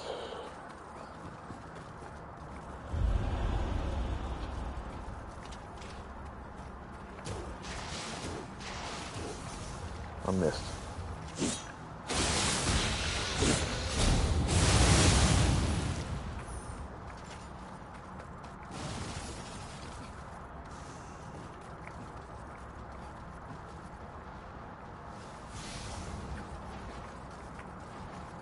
The one thing I can say about Nioh and Rise is that the small things about the game, there are small things about each game that are better than the other. For example, with Nioh, there are pretty much its movement. I would say Neo's movement seems a bit smoother than Rise of the Ronin, but in terms of say movement on Rise of the Ronin, running, for example. Running, all you have to do is hold the button down once and you'll continue to run and you can attack out of that. But in Nioh, you have to hold down the button, you lose ki as you run, and if you want to attack, you let go of the button. So that's another thing that kind of throws me off a little bit while I'm playing this. I'm literally trying to run, let go of everything so I can be ready to attack, but I realize that I have to keep holding the run button. Another thing I do like about Rise is that all of its moves are stylized. There is no move in the game that's not a stylish move. In Nioh, they have pretty much standard, downward slices, vertical horizontals and stuff like that. But Rise, a lot of their moves are super stylized. You look and feel like a true samurai. I'll say this, in this game you feel like a warrior. You're not a samurai. You're not a samurai, you're not a ninja, you're not any of that. A shinobi, none of that. You are a warrior. But in Rise, you are a samurai.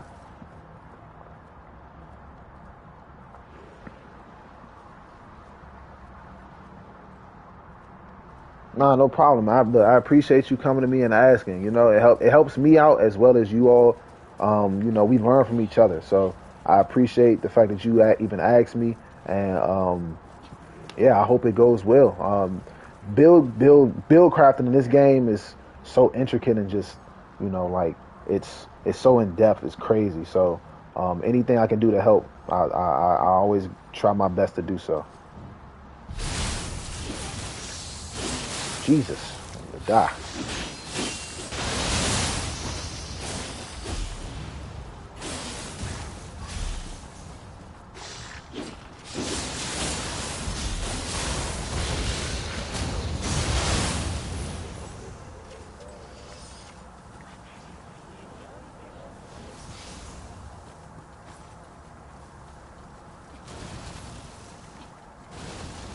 Nothing there.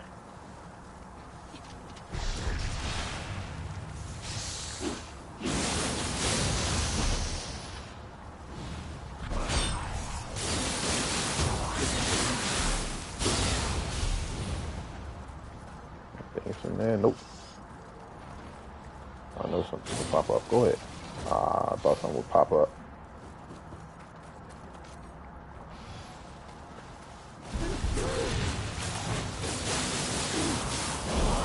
No effing way.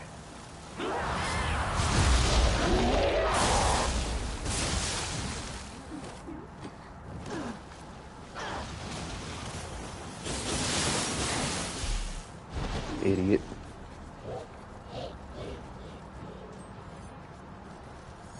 Alright, well, let me go around.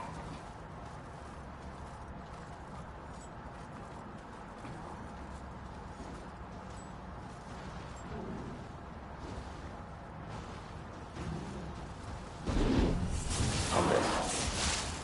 Come here.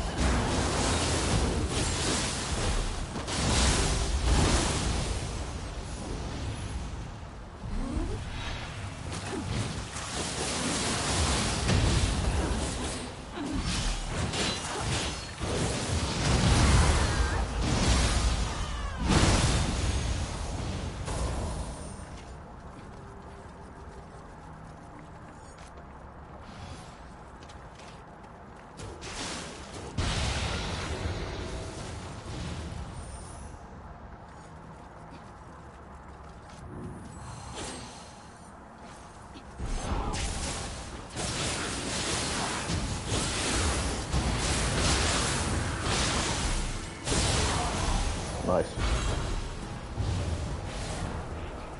Got me a magic point too. That's good. Needed those. Faster I get that up, the better my magic will be. Alright, well, next place.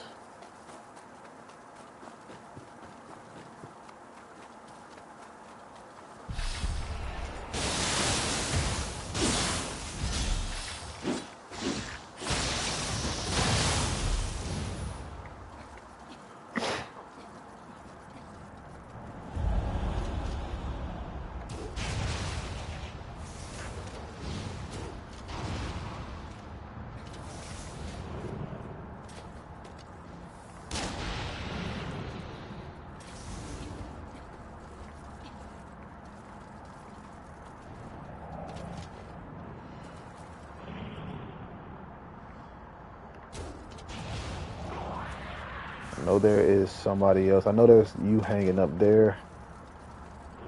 But I know it's like somebody else on like the ground or something.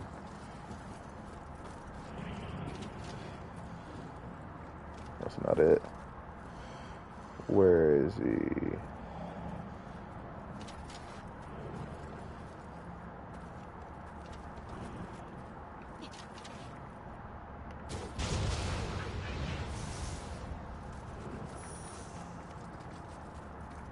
Who else? I know it's somebody else just around here somewhere. There she is.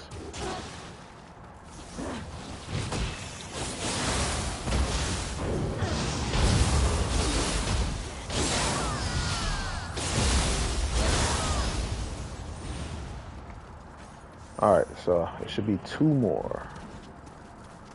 Two more people. Two more people. Two more people. Let's go. Let's go. Nothing here.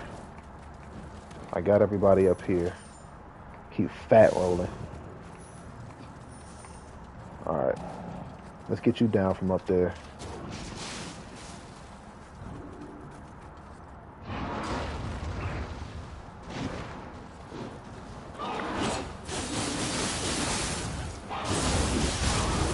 Like, that's what I do this for. Like, that's why I started a channel. The main reason I started a channel is one, because I do love playing video games. But two, the main reason is because for some reason, there will be a problem in a game that you just can't figure out. So what is your first thought? Hey, let me check, YouTube, check online to see if anybody else is having the same problem. And for some reason, every time I was having a problem with the game, it seemed that nobody was talking about it. Nobody was having this issue. Not a single person I could find talked about this issue. They didn't go into depth about certain things about the game that I wanted to know. So I'm like, you know what? I think it would be good for me to make a channel and go in depth in video games. Go so deep into the game that the smallest thing someone may have a question about, I can be the one to answer that question, because that's what I wanted. I wanted someone to be able to answer no matter how minuscule the question was or how small the question was. I really just needed to know this certain thing because it was a problem. I was having an issue, like I was literally having an issue learning about this problem with the game, and nobody would talk about it. So that's why I decided to make a channel.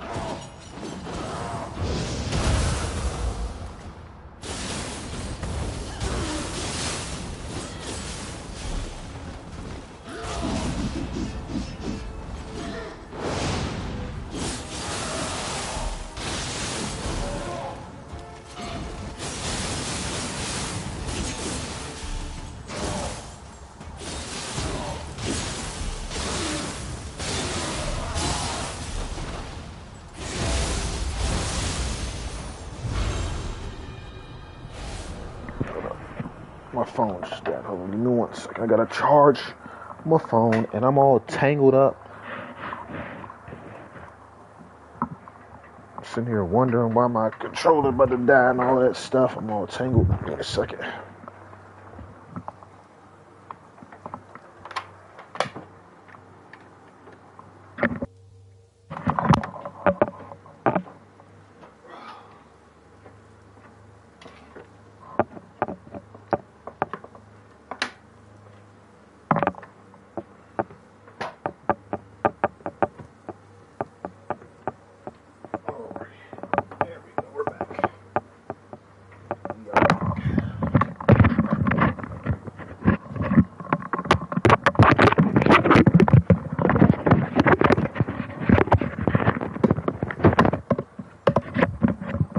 This game, like, this may be one of the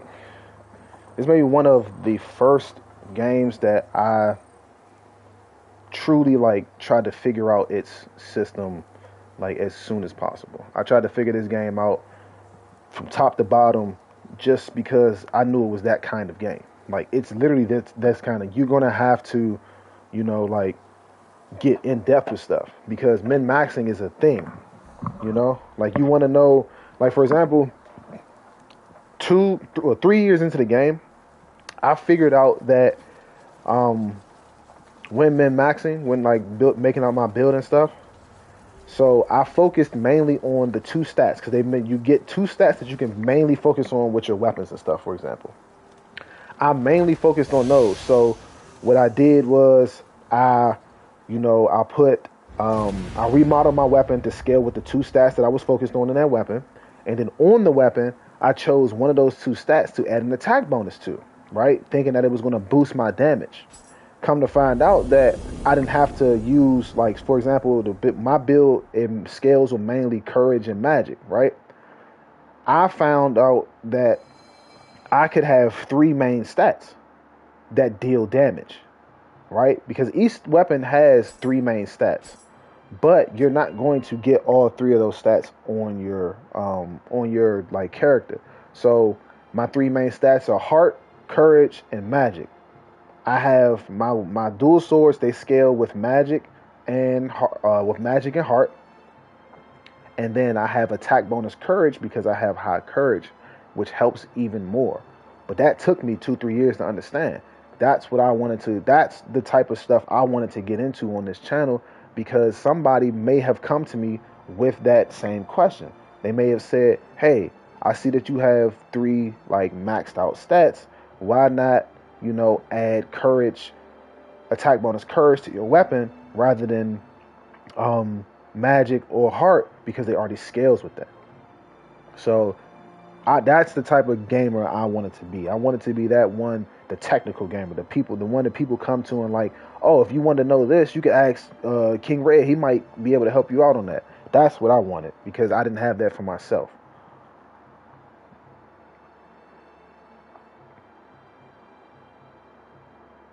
Yeah, this game's like RNG is it's hell. If I'm going to be honest with you, like it's hell. Like I remember I was making. It took me the longest time to make a Tonfa build. I had made a build for every other weapon in the game on my channel except for Tonfa, and it took me a month to get the build that I wanted because of RNG. And it wasn't even the gear, the weapons. It was the scroll. I needed a specific scroll that came with I think it was some ultimate stat or something. It was some special effect that I was looking for, but I just could not get it. I could not get that scroll for the life of me. It took a month to just get a scroll. The rolls that I wanted was horrible. Once I finally got it, that's when I dropped the video. But this game, it's going to push you. Oh, it's going to push you to the max. It's going to make you so upset. It's going to anger you to no end. But it's super fun. Okay, I got a lot of these. So let's sort by type. This is my highest level one that I have of this. Lovely. All right, let's go by level.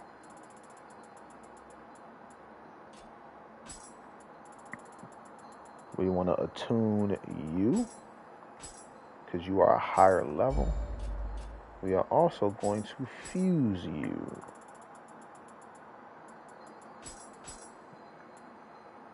This has attack on it. I don't really care. I'll be honest with you. Resting rights. We are going to get rid of this, this, this, this, this, this, this. I'll keep that for now.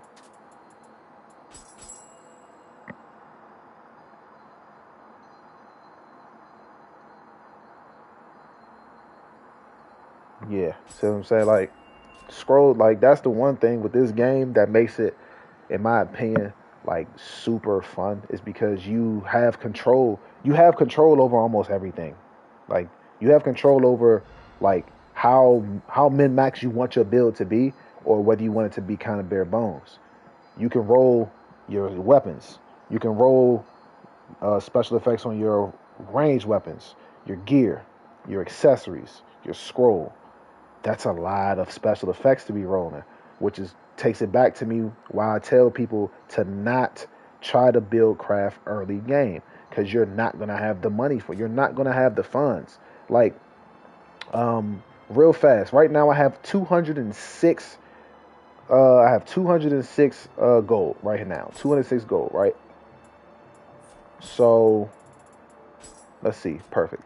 So let's go to the blacksmith, right? And let's say I have this weapon right here, but I want to soul match it. Look how much that costs me. Just a soul match. Cost me 78,000, right? So I spend that 78,000, I still got some left over. Cool. Now what I want to do is I want to come down here and I want to temper. So I decide, hey, I want to temper this. Right? So I'm looking for melee damage. There's no guarantee that in these 3 slots melee damage will come up if I try to temper right now. And you might see tempering costs, oh, it's only 2,000. Imagine you have to temper, right? You're trying to temper and you're looking for a specific stat and you only saying it's 2,000, but you have to temper it. But that stat hasn't shown up in 20 times you've tempered. You've already spent over 40,000 trying to get one stat. It's not worth doing it early game. Promise you that. Because the thing is, you have multiple stats. You can, if you know in game, every single one of these slots on the screen can be filled. So I can't go down because there's nothing down there, but every single one of those slots can be filled. So imagine looking for a specific stat in each one of those slots, and each costs around this amount. Just this, and this is just one weapon, mind you. There are 4 different weapons that you can do that for. Then you're gonna go into your armor. You're not gonna have enough money to do that for each piece of armor, accessory. You're not gonna have enough money to do that for all of this. All of these right here can be tempered and change their special effects and stuff. You're not gonna have enough money for that. So that's why I say don't even worry about doing anything early game, because you're not gonna have the funds for it. And then even if you decide to do that early game, right? This is a level 41 piece of gear. This is level 42. You're going to get higher pieces of gear every single time you go to a newer level and region. So you trying to min-max the stuff that you have now, the level's not going to match up. And if you want the level to match up, you're going to have to soul match. And it already cost me 78,000 just to soul match. Just to do this, it costs 78,000. It's not worth it. You're going to be out of money by the time you get to the end of the Dream of the Strong or Dream of the Samurai. So that's why I'm like, this game's RNG is abysmal.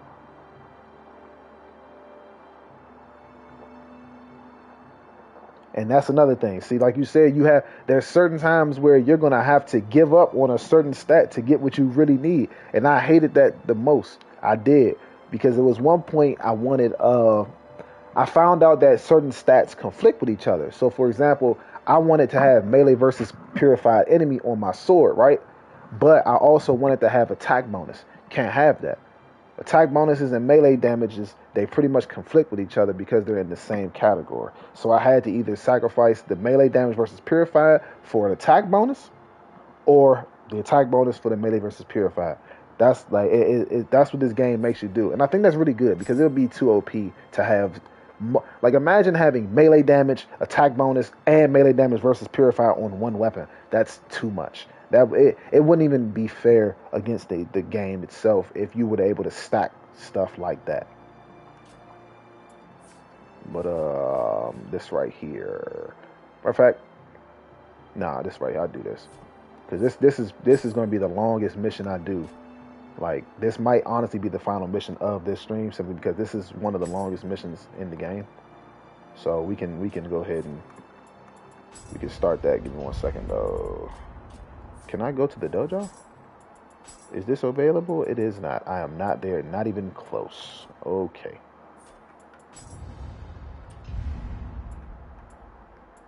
I'm about to switch out my barrier talisman soon. I'm going to do that soon. Just go there for now. Don't need that. Don't need got all this. Cool.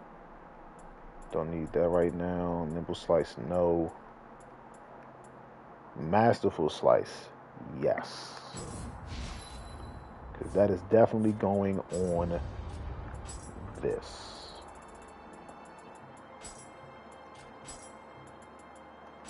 Perfect. I don't need to do anything there.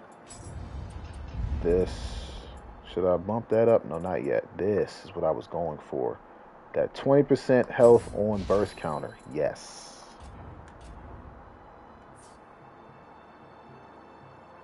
Alright. Let's move on to the next mission. But yeah, guys, this will probably be the last mission since this is probably one of the longest missions in the main story.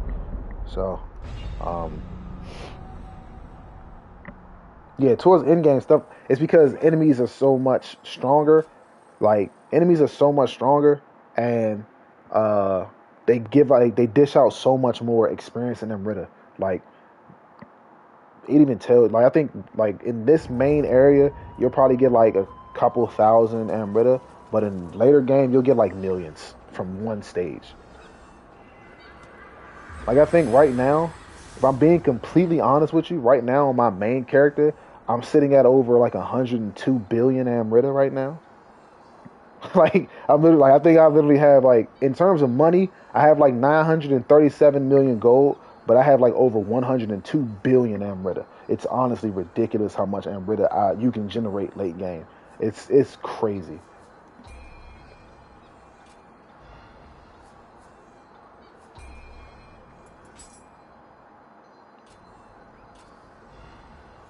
Okay.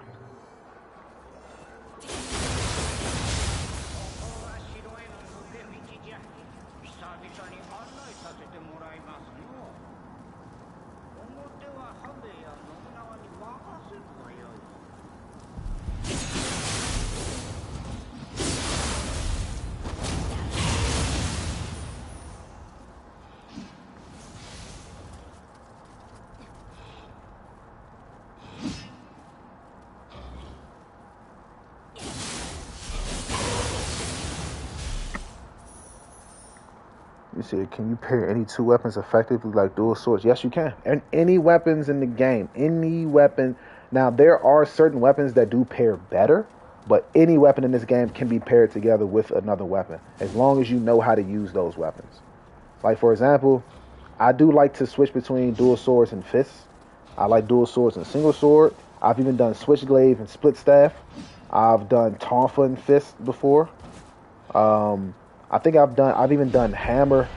I've done like hammer like slash axe with I think a split staff build or something like that. I've done split staff and fist before. So like you can definitely pair any weapons together on this game as long as you know how to use them.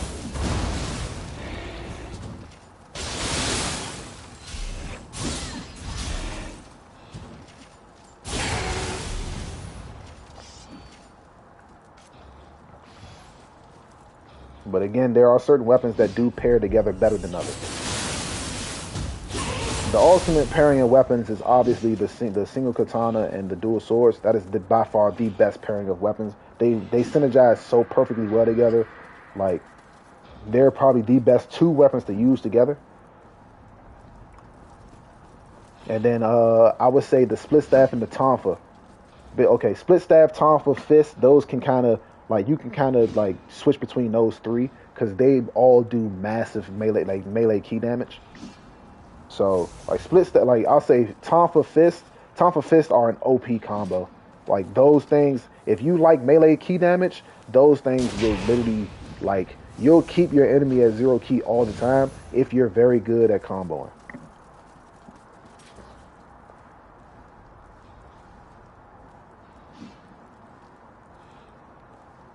Yeah, because the fists don't get a lot of love attack wise is because again they're mainly for dealing melee key damage. Now the claws, now if you use the claws and not the fists, the claws do way more damage than the fists do. But I know a lot of people love using the fists and not the claws because of I guess just because of the aesthetic wise. But if you use claws and not the fist, the claws will definitely yield you a lot more damage than the fist will. Oh, so you're saying the claws? Yeah, I'm about to say the claws will definitely yield you more damage for sure, but they're also short range. You have to get up close and personal. Like you don't. There's no like you have a little leeway with like the katana or like the dual swords because they have a little bit more length on them.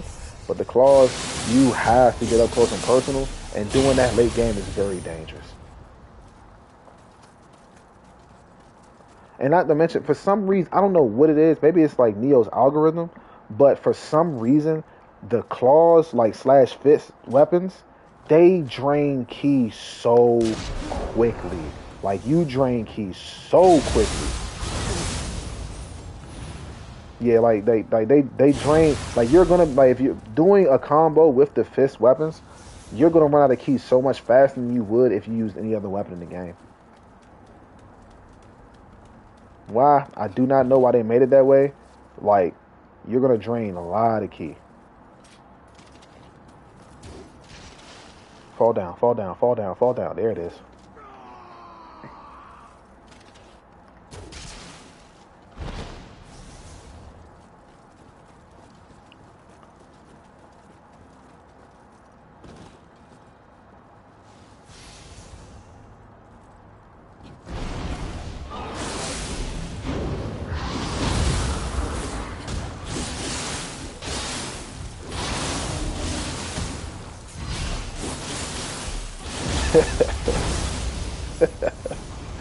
It's funny because every time I did this mission, I always got him to fall every time.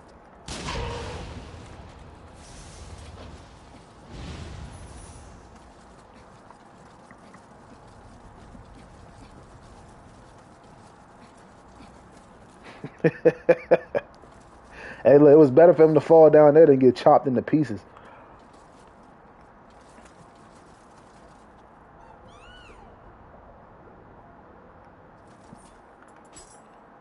What do I want to give you? I could drop that for you. Give me some dual swords. Come on. You know you want to. You know you want to. You know you want to. Dual swords. Let's go. Damn it. Fucking axe. All right.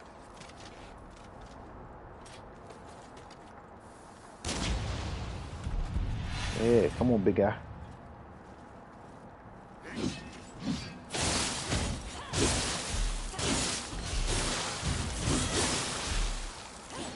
I missed.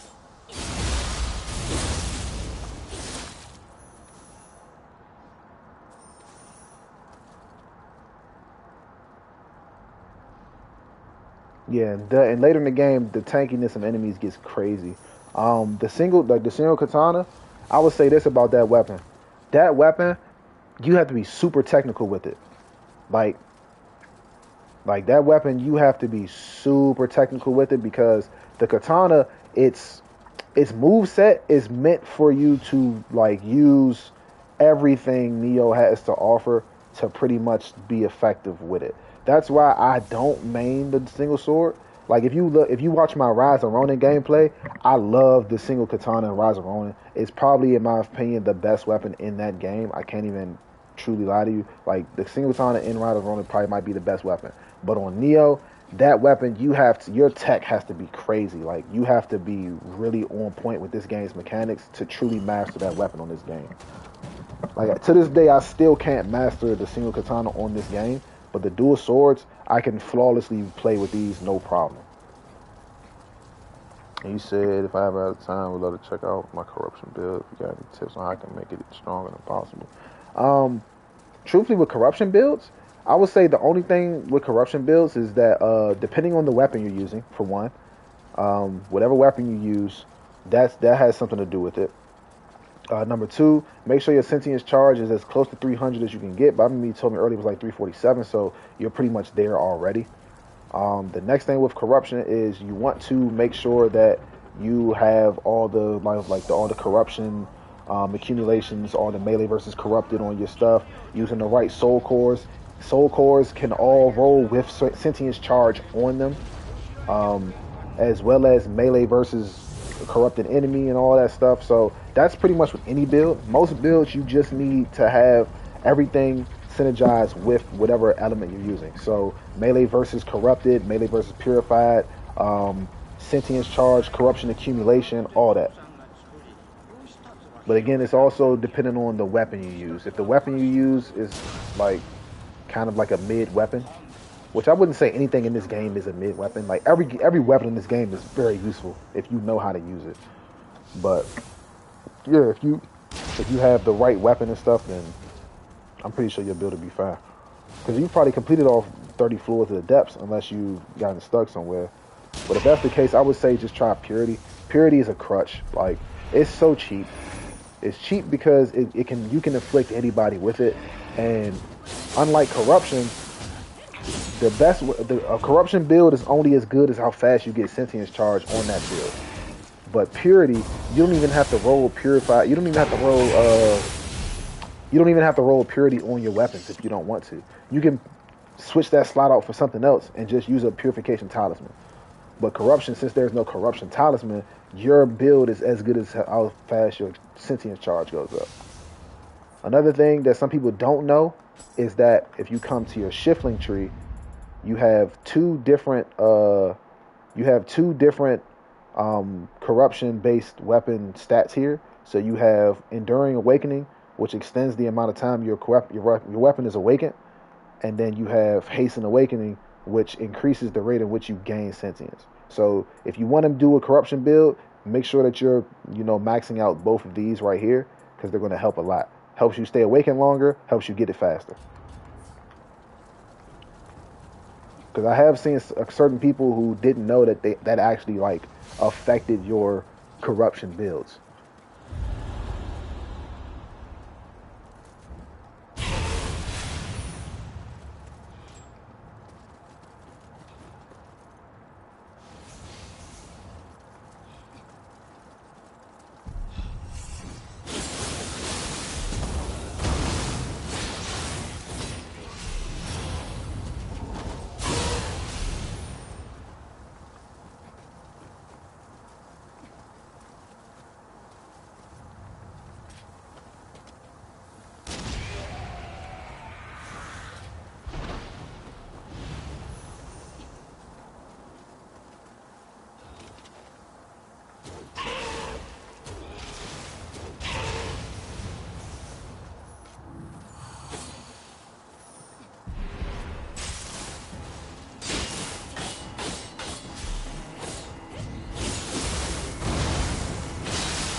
Nice.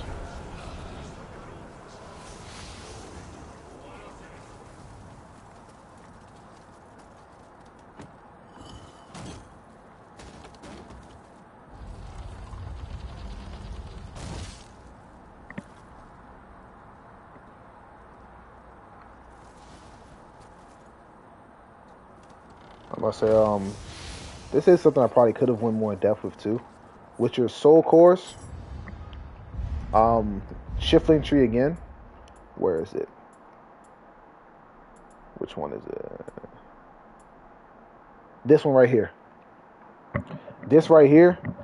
This also helps with your builds. Which you, as you can see, you'll recover the amount of anima you spend when you use your yokai abilities if they match your guardian spirit. So, for example, right now, as you can see with my yokai abilities up the top, the aberrant soldier and the Epon Datura, they're both brute soul cores, and I'm using a brute guardian spirit. So when I use anima, I'll gain back anima because they're the same as the guardian spirit I use and stuff.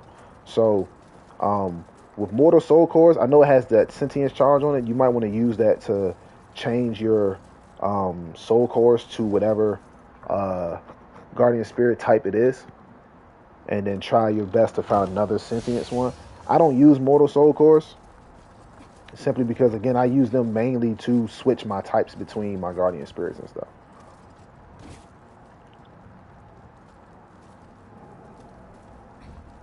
I missed.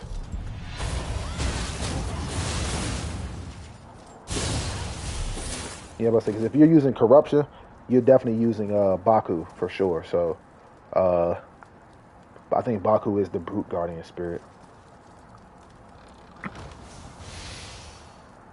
Yeah, I'm about to say you got that, but because Baku is by far is the corruption guardian spirit, literally. Say if you fuse a soul core with a mortal core, you can change its type to yeah.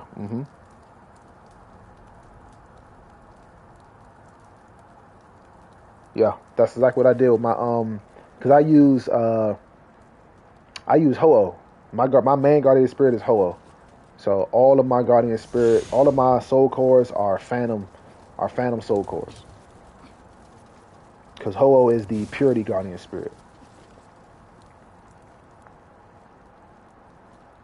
And then I have Baku as my secondary guardian spirit because Ho-Oh and Baku combine with each other to give me more anima on a confused enemy. Since they're both corruption and purity, it works perfectly well. And then sometimes, depending on the boss, I can switch between both guardian spirits. Maybe I'll use Baku's burst counter because the boss doesn't technically attack me. Maybe it's like an AOE attack. So I use Baku, switch back to Ho-Oh when I need to start dealing damage. Like, that's another thing I like about this game. You are like, the game is at your mercy. The way you play is going to influence how the game is affected by it. So, being able to switch between guardian spirits mid battle, you can even have up to 6 different soul cores equipped because each guardian spirit can have its own soul cores. Like, I don't know how effective it would be, but like a purity slash corruption build would honestly, like, it sounds very interesting. But again, I wouldn't know how that would work. Yeah, Baku's Guardian Spirit skill kind of sucks because of the paralysis, and not many bosses are, like, not many bosses can be affected by paralysis. So yeah, it's not the best.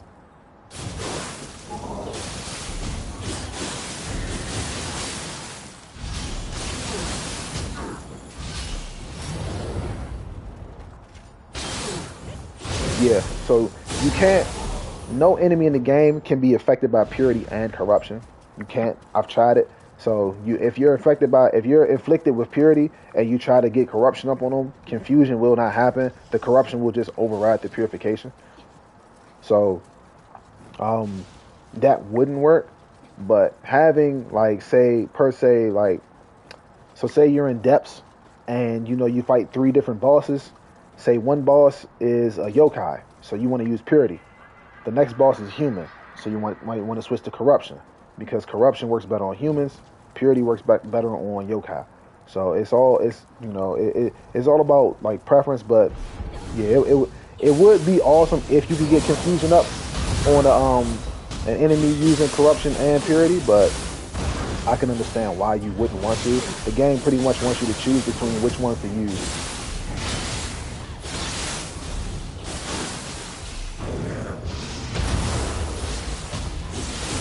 I hate these things so much. They're so tanky for no reason. Like,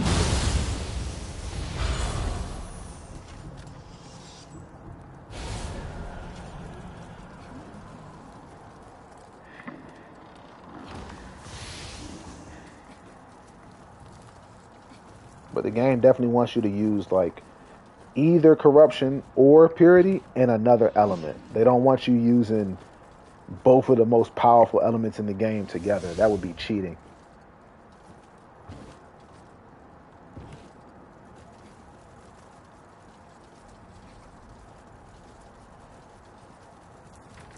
Damn it. I go the other way.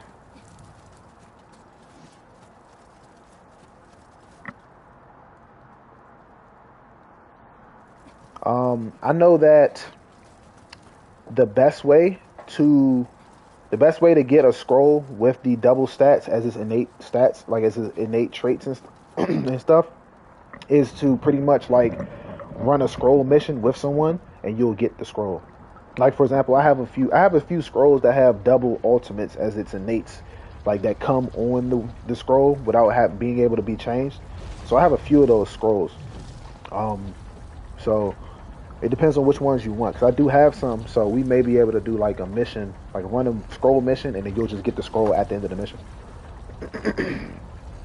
That's how I got a lot of my scrolls. I was just running.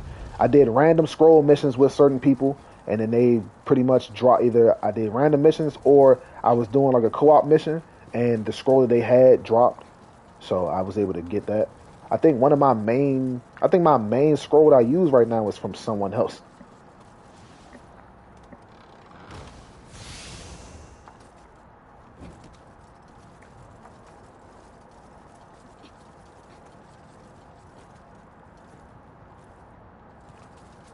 Um,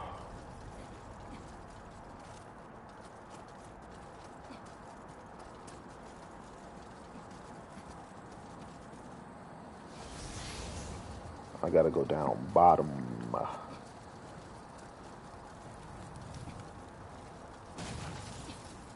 Yeah, you did say you were on PC. But yeah, I would say try to just run some co-op missions and see if the people who do play, like, even if there are people who do play, I'm not sure, but if they do play, hopefully they can drop some good scrolls for you. I know being on PC is a bit tougher again because there's not, like, the community is not as large as it is on console. So hopefully that does work out for you. I need to go down lower. Where is the... I need to go to... Here, we're going to drop this way, because I think it's this way.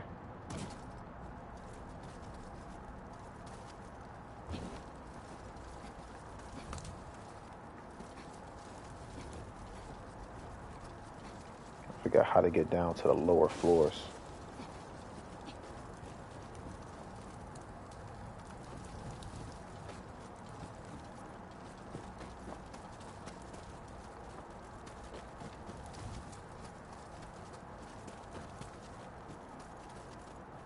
Clearly, I don't want to drop down there. I might die. I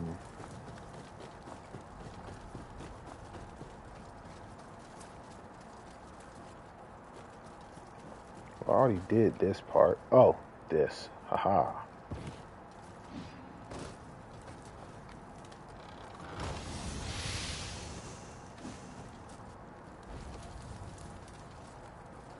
There we go. I found it.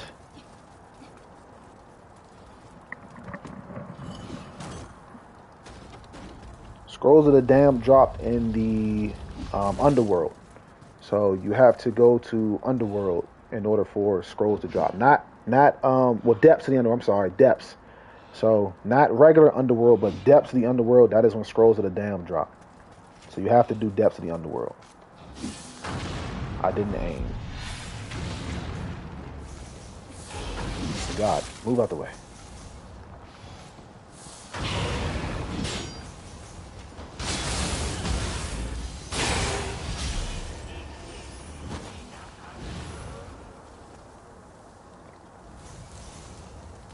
Scrolls of the Damned definitely drop regularly the deeper you go into Underworld too. So the deeper you go, the better chance you'll have of a Scroll of the Damned dropping. To be honest with you though, excuse me, if you get a Scroll of the Damned to drop, don't worry about it rolling with a path on it, like a path of like Path of the Beast or Path of the Gods or anything. You don't have to worry about that. That's more of like a cherry on top. They're not completely crap. They're not completely necessary for a build. They are not. Some people have that misconception that you need to have a path on your scroll. You don't. Because truthfully, if you don't have a counter to the negative effect that the path gives you, then you're only hurting yourself. For example, I think the path that I use is two different ones. One of the paths I use is I get more key damage from my yokai abilities, but I use more anima. And anima is definitely difficult to combat. So if you don't have something to combat that, it's not really that good, to be honest with you. There's another one I have that basically I generate or I get more Amrita generation, but I have like slower key recovery or something like that.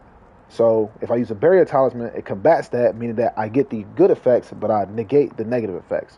So when you're going for a path, just make sure if you really want that path, you have something to combat its negative effects because it could hurt you. Because one of the paths I know, it gets you increased damage, but you take increased damage. So it's like a double-edged sword.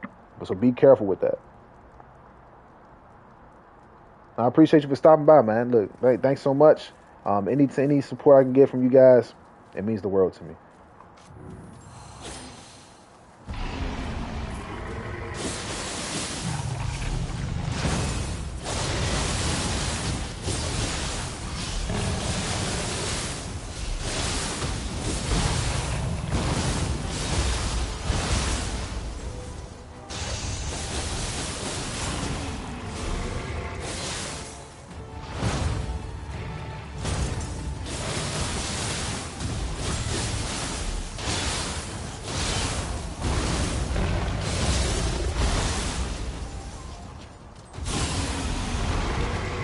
Yeah, I'm about to say I think the one that I do use is Path of the Beast, and the Path of the Beast one is that I think is it Path of the Beast that I use, or is it Path of? It's one of them I think I use where it's like the one I use is the one that helps me generate Amrita, but my key recovery speed is slower. I just use a barrier talisman, and barrier talisman literally increases your key recovery speed. So I pretty much get the effects of generating more Amrita, which helps with my life recovery on Amrita absorption. But you know, that's just the one that I use. So again, if you want to get a path, just make sure that you can have something to combat its negative effects. That way, you're not losing out on anything, but you're gaining something. Because they're definitely risky. They're pretty much high risk, high reward, uh, like special effects. Yeah, definitely take your time. Because floor 21 is when you start to hit the 3 boss battles per floor, and fighting 3 different randomized bosses per floor can get exhausting. So definitely, I would say definitely take your time going through that. But also, once you get to that point, once you're at that point, that's when you start to get the super high level gear, like the level 200 weapons and the plus 120 gear and stuff. So yeah, definitely take your time with that. That's another thing. A lot of people love rushing through the game, and it's like I'm gonna tell you right now, you can rush all you want, but if you're not high enough level to take on the content, you're going to get destroyed. Like you will get punished. This game is very. This game, I'm gonna tell you right now, it's not forgiving at all. This is a non-forgiving game. It does not care about your level. It does not care about how long it's taking you to get here. It does not care. Yeah, honestly, I didn't. This is the thing that kind of caught me off guard. I didn't know that it would be 3 bosses. You know, like when I got to floor 11 and I fought 2 bosses, I was like, "What the hell? Holy crap!" I was like, "Okay, I guess it bumps up." Floor 21, I got to floor 21, and there were 3 bosses. I was out of items, so I literally, like, I died the first time for sure because I was out of items. I didn't know that I was gonna have to fight 3 different bosses. And then I came back to another floor and the bosses were different. And I'm like, what the hell is going on? I'm like, so I'm not fighting the same bosses? Because you know, on regular Underworld, in all 108 floors, every single floor has the same boss. If you were to run through all 108 floors again, you're going to fight the same boss in every single floor. They do not rotate, they're locked to specific floors. But in Underworld, the bosses rotate. So, like, one day you may fight these bosses, the next day you're going to fight 3 totally different bosses. Now, there is a chance that it could be the same 3, but the chances are very slim.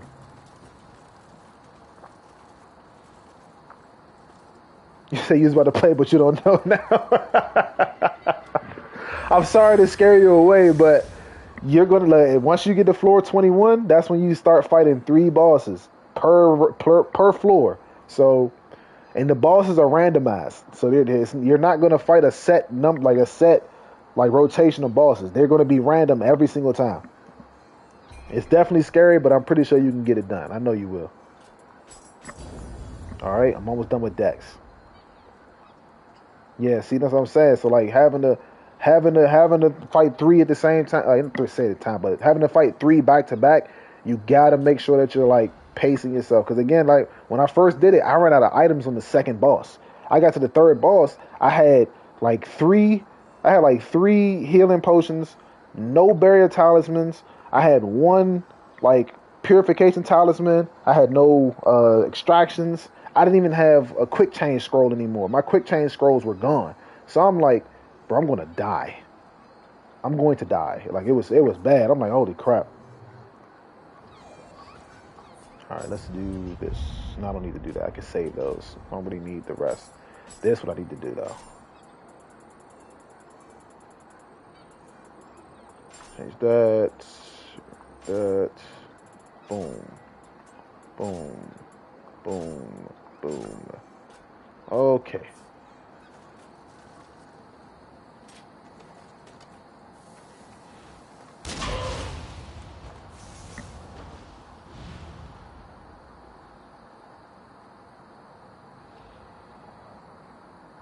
Oh, so you're not in depths. Oh, okay, cool.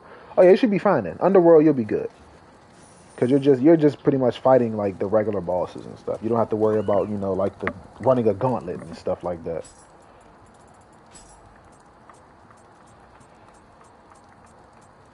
I don't have anything to give you. There's nothing of importance to give you. How about I just give you? What the hell did I just do? Oh.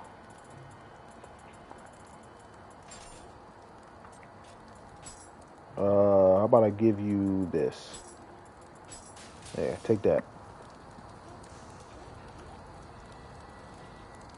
Yes, always explore the map no matter where you go.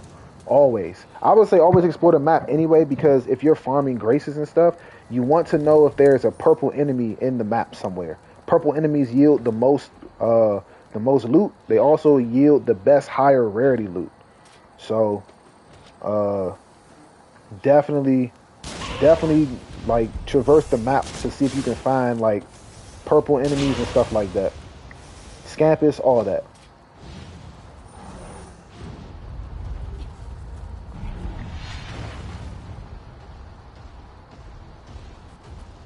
Because whenever I farm, I always look for a scan. I always look for a purple enemy.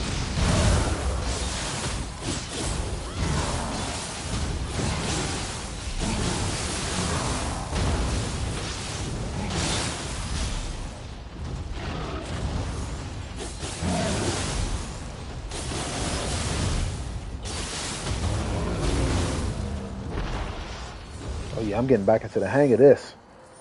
Yeah.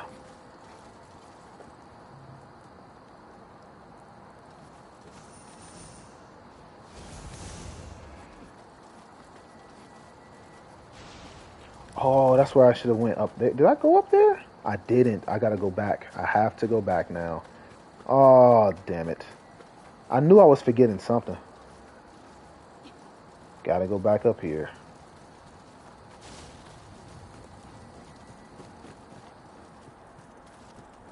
I knew I was forgetting something.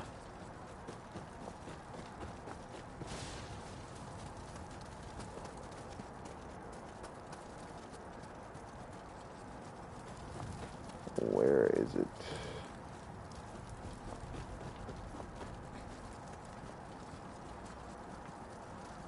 It's a certain location that I can go through.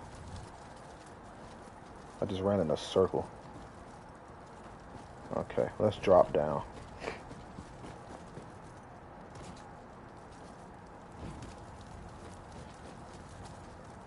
I mean, it's okay either way. But I understand what you mean. Regardless, the only difference between the fist and the claws is just that the claws are better for melee damage and the fists are better for melee key damage. So I understand. Because sometimes when I talk about the axe, I'll say hammer when it's like it's an axe and a hammer.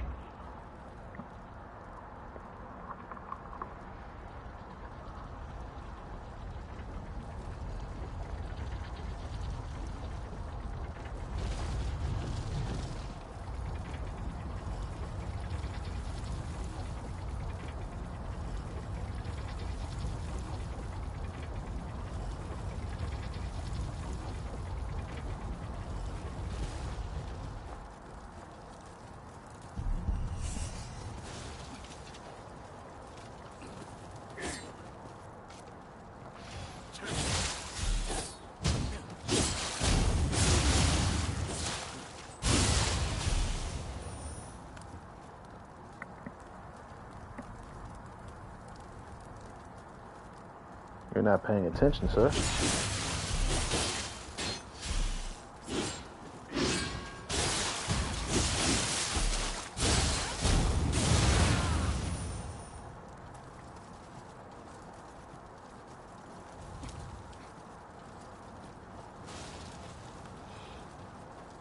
It's always fun to see guys using corruption.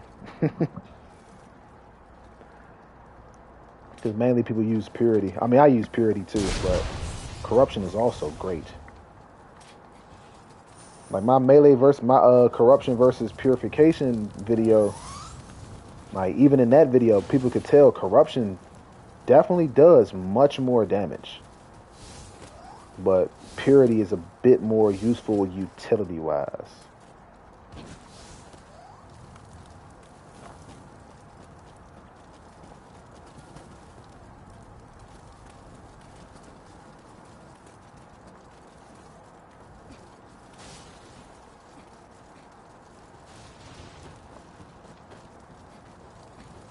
I still went the same damn way. Okay, alright. I'm trying to get to that other level.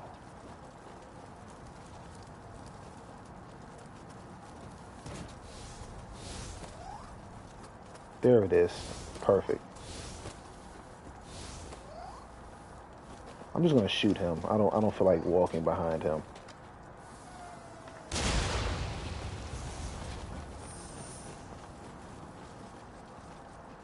I found it.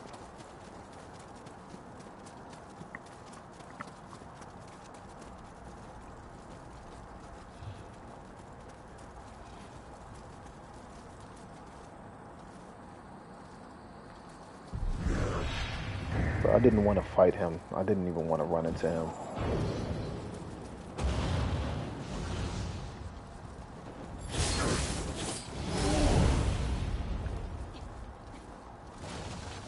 Yes, finally found it.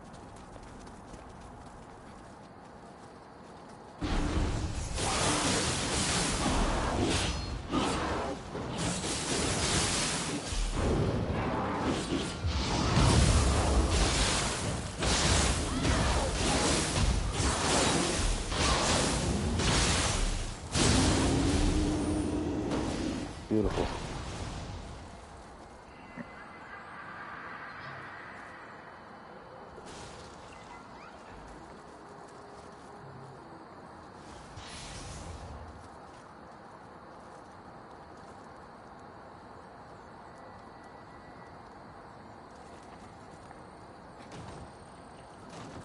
All right, let's go up here. I will say split stab definitely took me some time to get used to as well. I loved the weapon when it first came out. It was awesome. I still love it to this day. But if you don't know how to use it, you're going to run out of keys super quickly.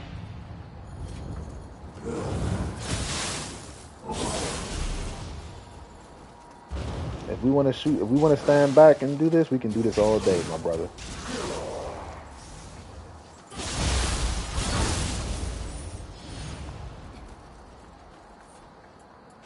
That's why I'm a fan of the dual swords. The dual swords are the easiest weapon in this game to use. They don't have as many active skills as every other weapon. Again, their mystic arts pair very well together, and they're great for status, like getting status up on like status effects up on enemies.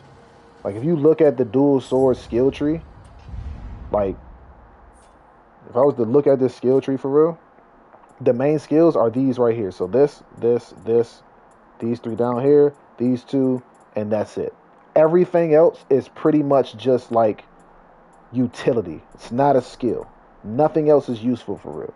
But if you look at something like the single sword, has all of these, this up here, this, all of this right here, down there, there. Like it's so much more on every other skill tree.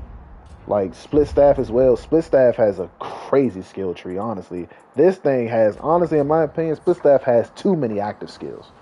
Like there are entirely too many active skills on the split staff.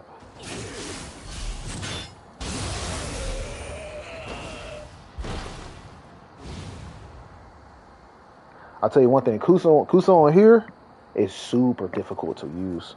Like they are super hard to use.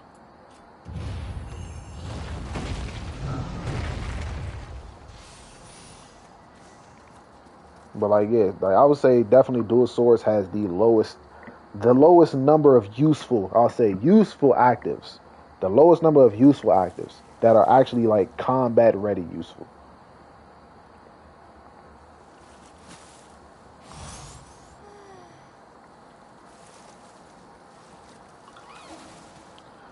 Kusa isn't bad, it is very difficult. I will say that. I would say if you don't know the combat of this game, Kusa is super difficult to use. Simply because it deals with a lot of grapples. You know what I'm saying? Like you can't, and like a lot of yokai, for example, like if you're fighting a yokai, you cannot pull a yokai towards you. You will be pulled towards that yokai.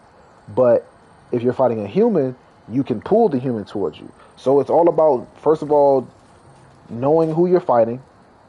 After knowing who you're fighting, it's all about whether you can pull off the active skill you want to use or not. Like Kusa is very difficult. If you don't, like, I honestly, I haven't really taken the time to learn it, but it's so damn hard to learn. It's like I don't even want to bother.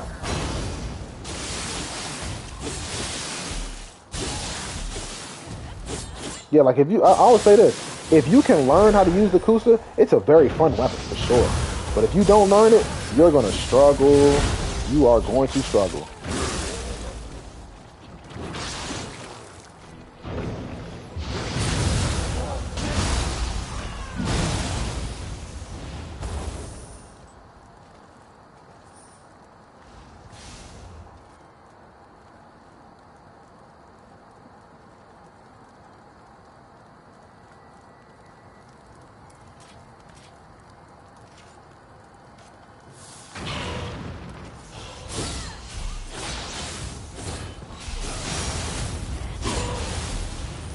You see, you're the only one who doesn't fight the North. I don't fight it because he's way too tanky for sure. The only way to really like deal damage is to use a blunt weapon, like the hammer, the fists, something like split staff or something like that. But if you use a bladed weapon, oh, he'll chew right through your defense.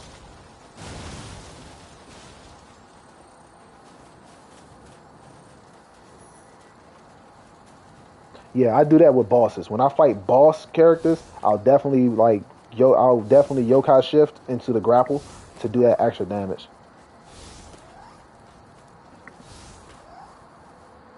So I'm usually wrong both times. I can't lie to you. I can't lie to you. I honestly, the only thing I use really is I'll use this one and the red. I'll use blue and red because I've come to find out that a lot of like certain graves are blue and red. So as you can see, this one is yellow. That means I can't use that one. So blue or red. I can't shoot from this far because I have no damn bullets.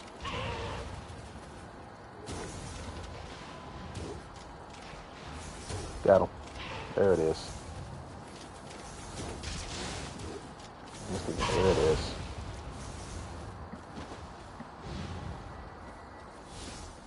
Yeah, so basically,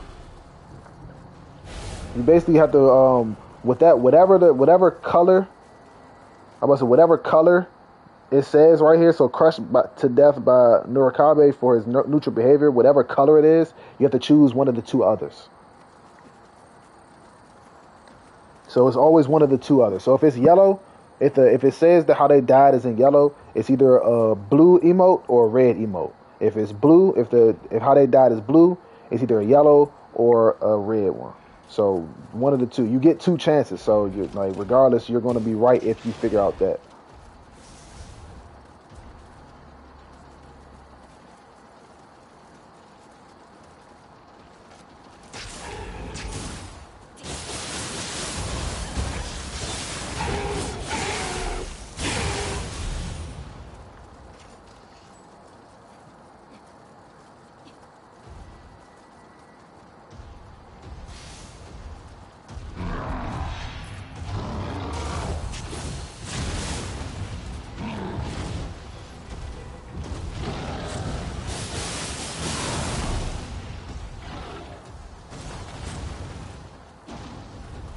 Come this way.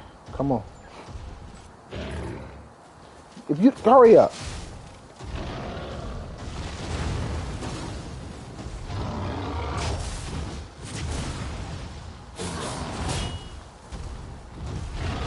Yeah, well, okay. If there's no grave, your best bet is to guesstimate.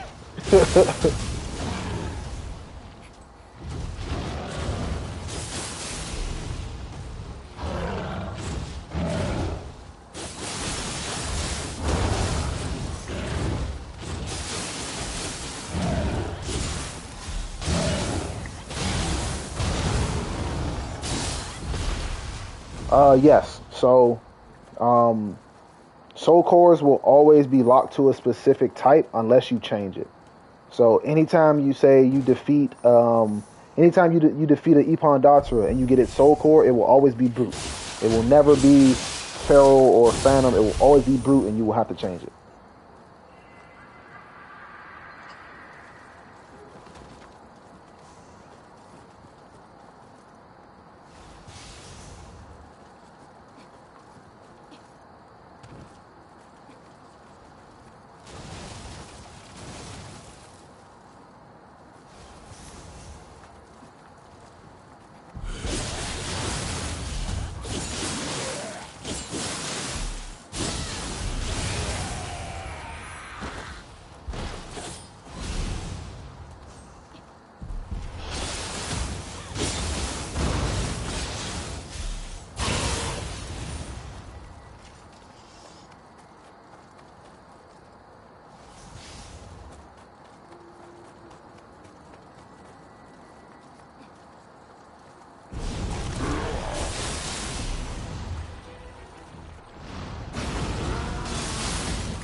So you have to ignore the annual bonus for matching color until I switch the boot because the purple and blue look identical. Oh, it should maybe. Well, I don't know about that, but yeah, I'm about to say you definitely want to try to match your soul cores to your guardian spirit for sure. You'll gain back that animal you lost. Definitely very clutch to have.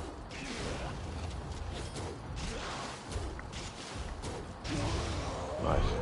Get down here.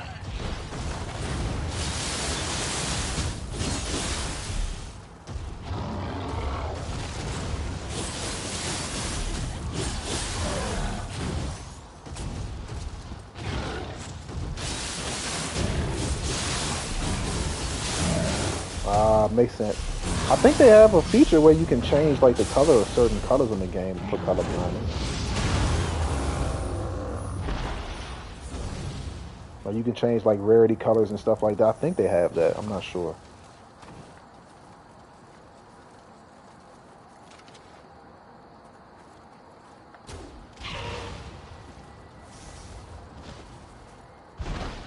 For rarity only.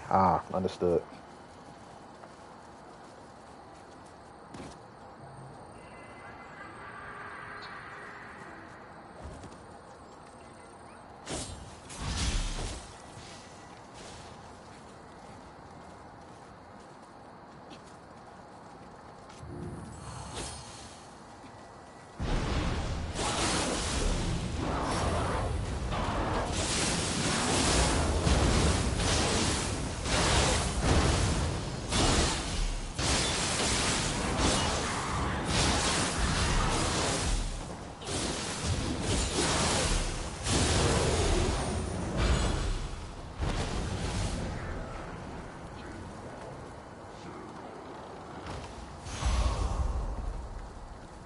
I need to hurry up and find me a shrine. I'm out of items. Oh, I got plenty. Never mind.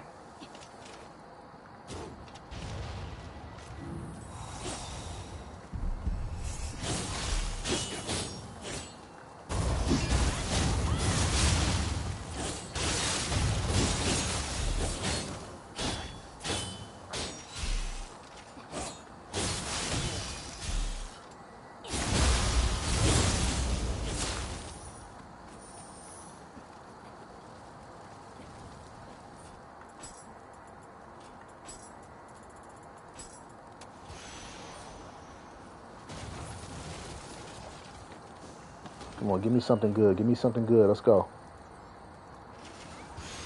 No. Okay, that sucks.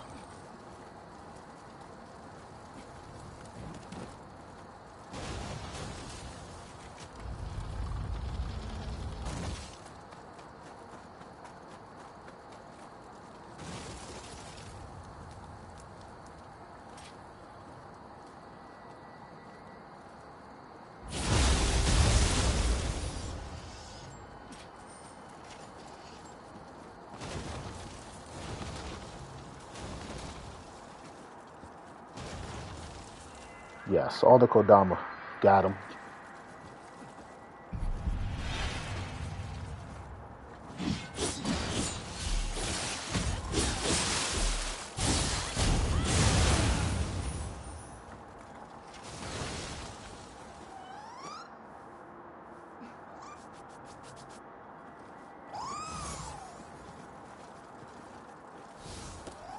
Okay.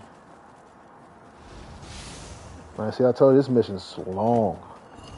It's like 5 different parts to this damn thing. This map size is huge for this mission.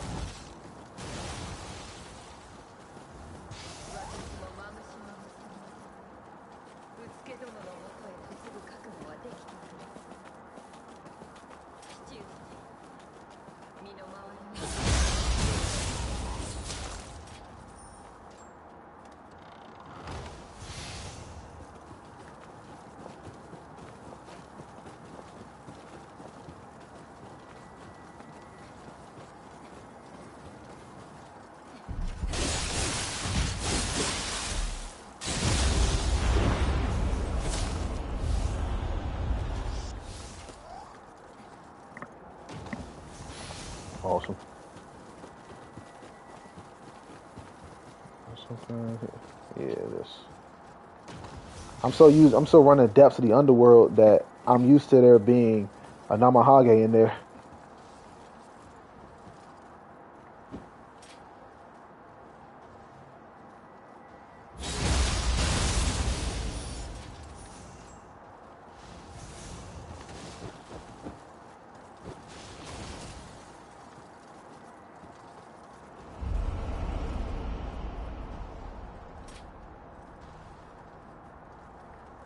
Yeah, I honestly hate them. When I first dealt with one, it was the worst. It was literally the worst thing ever because they're faster than they look. Like they're faster and they have a long reach.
I got a few skills to use.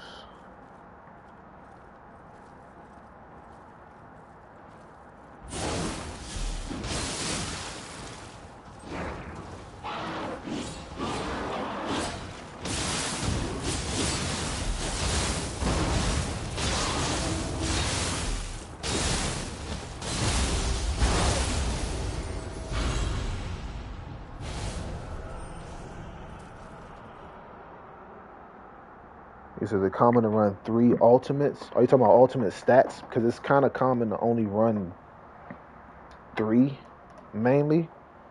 Because most of the time you won't even have enough stat points to run 4 ultimate stats. Because you have to have 150 ultimate. So ultimates on your scrolls. Yeah, but I say on the scrolls you only run 3. Because again, you don't have enough stat points to have 4. You have to have 150 stat points in a certain stat to even use an ultimate stat, and the max level is 750. So if you were to use 4 ultimates, you would have to have 4 stats at 150, and then all your other stats would pretty much suffer for that. So I would recommend only trying to run 3 ultimates instead of trying to do 4, because you won't have enough.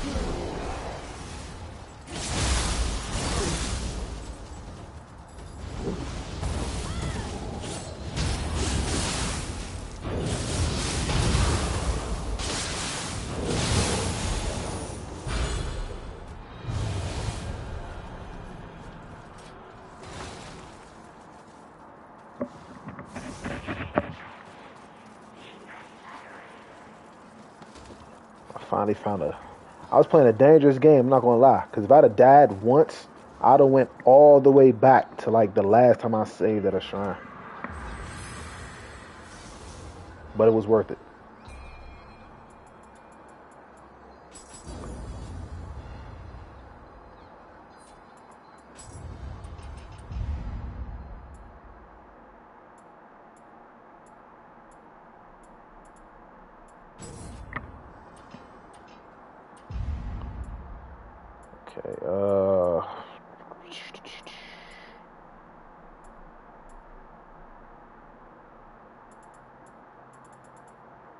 Moon Shadow, easily.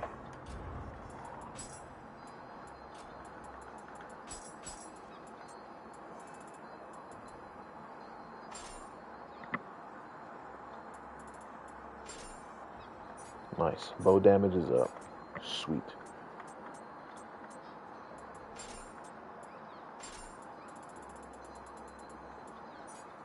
Lightning damage now. Okay.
Um, do I parry much?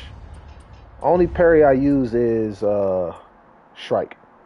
This parry, because it looks fucking awesome, honestly. But that's the only reason I use. That's the only parry I use. Any other parry I don't use. Like this right here, it's not good. This one again, not good. It doesn't do anything. It doesn't even stagger. It kind of like stuns them for a quick second, and it's only useful on human enemies. It's just like this one right here. Then you have Demon Thrust, which is kind of a parry, but not really. And then you also have where's the other one? It's the one you get from the Master Archer set guy. I forgot his name, but where is it? Do I not have it? I don't have it, but it's another one you get where you kind of like hold your swords like in an X, and then the enemy hits you, and then like you counter them and kick them away. But that one's pretty decent as well. That one's actually pretty good because it does good key damage.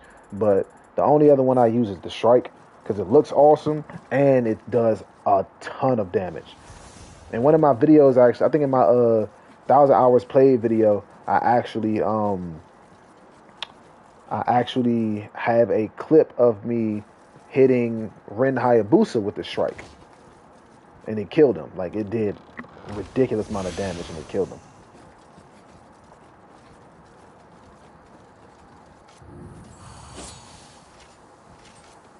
Oh, I didn't change my.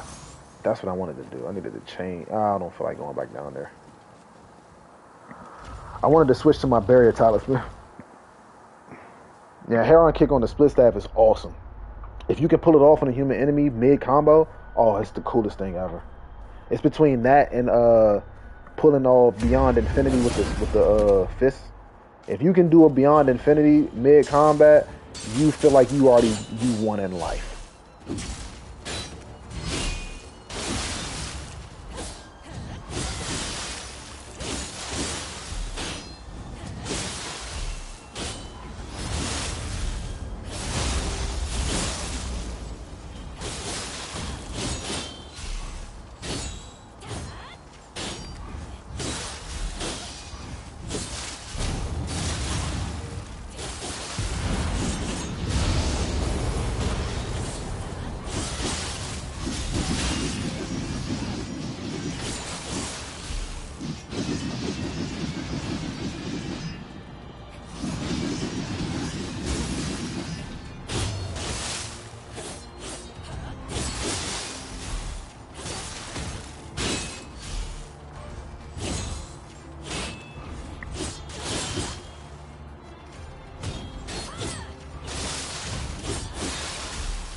Nice.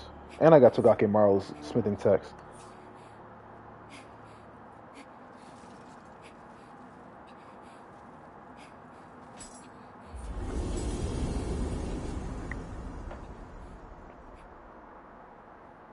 I don't need to go through that. You guys seen that already.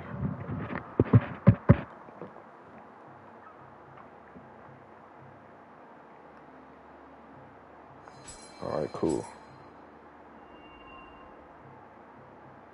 Nah, for real. Nah, for sure, man. I appreciate you stopping by. I'm actually about to end here myself, simply because, I got stuff to do. But appreciate you guys, man. Always love talking to you guys, Nioh stuff. I always love talking to you guys in general. This coming through and chilling with me, man. But tomorrow, I will be streaming tomorrow around the same time, probably 5 or 6 o'clock. But I'm going to be doing Rise of the Ronin tomorrow. So hopefully you guys can come through and we can chop it up again and talk. But again, appreciate you guys so much, man. Thank you so much. King Red Diamonds, out of here, guys.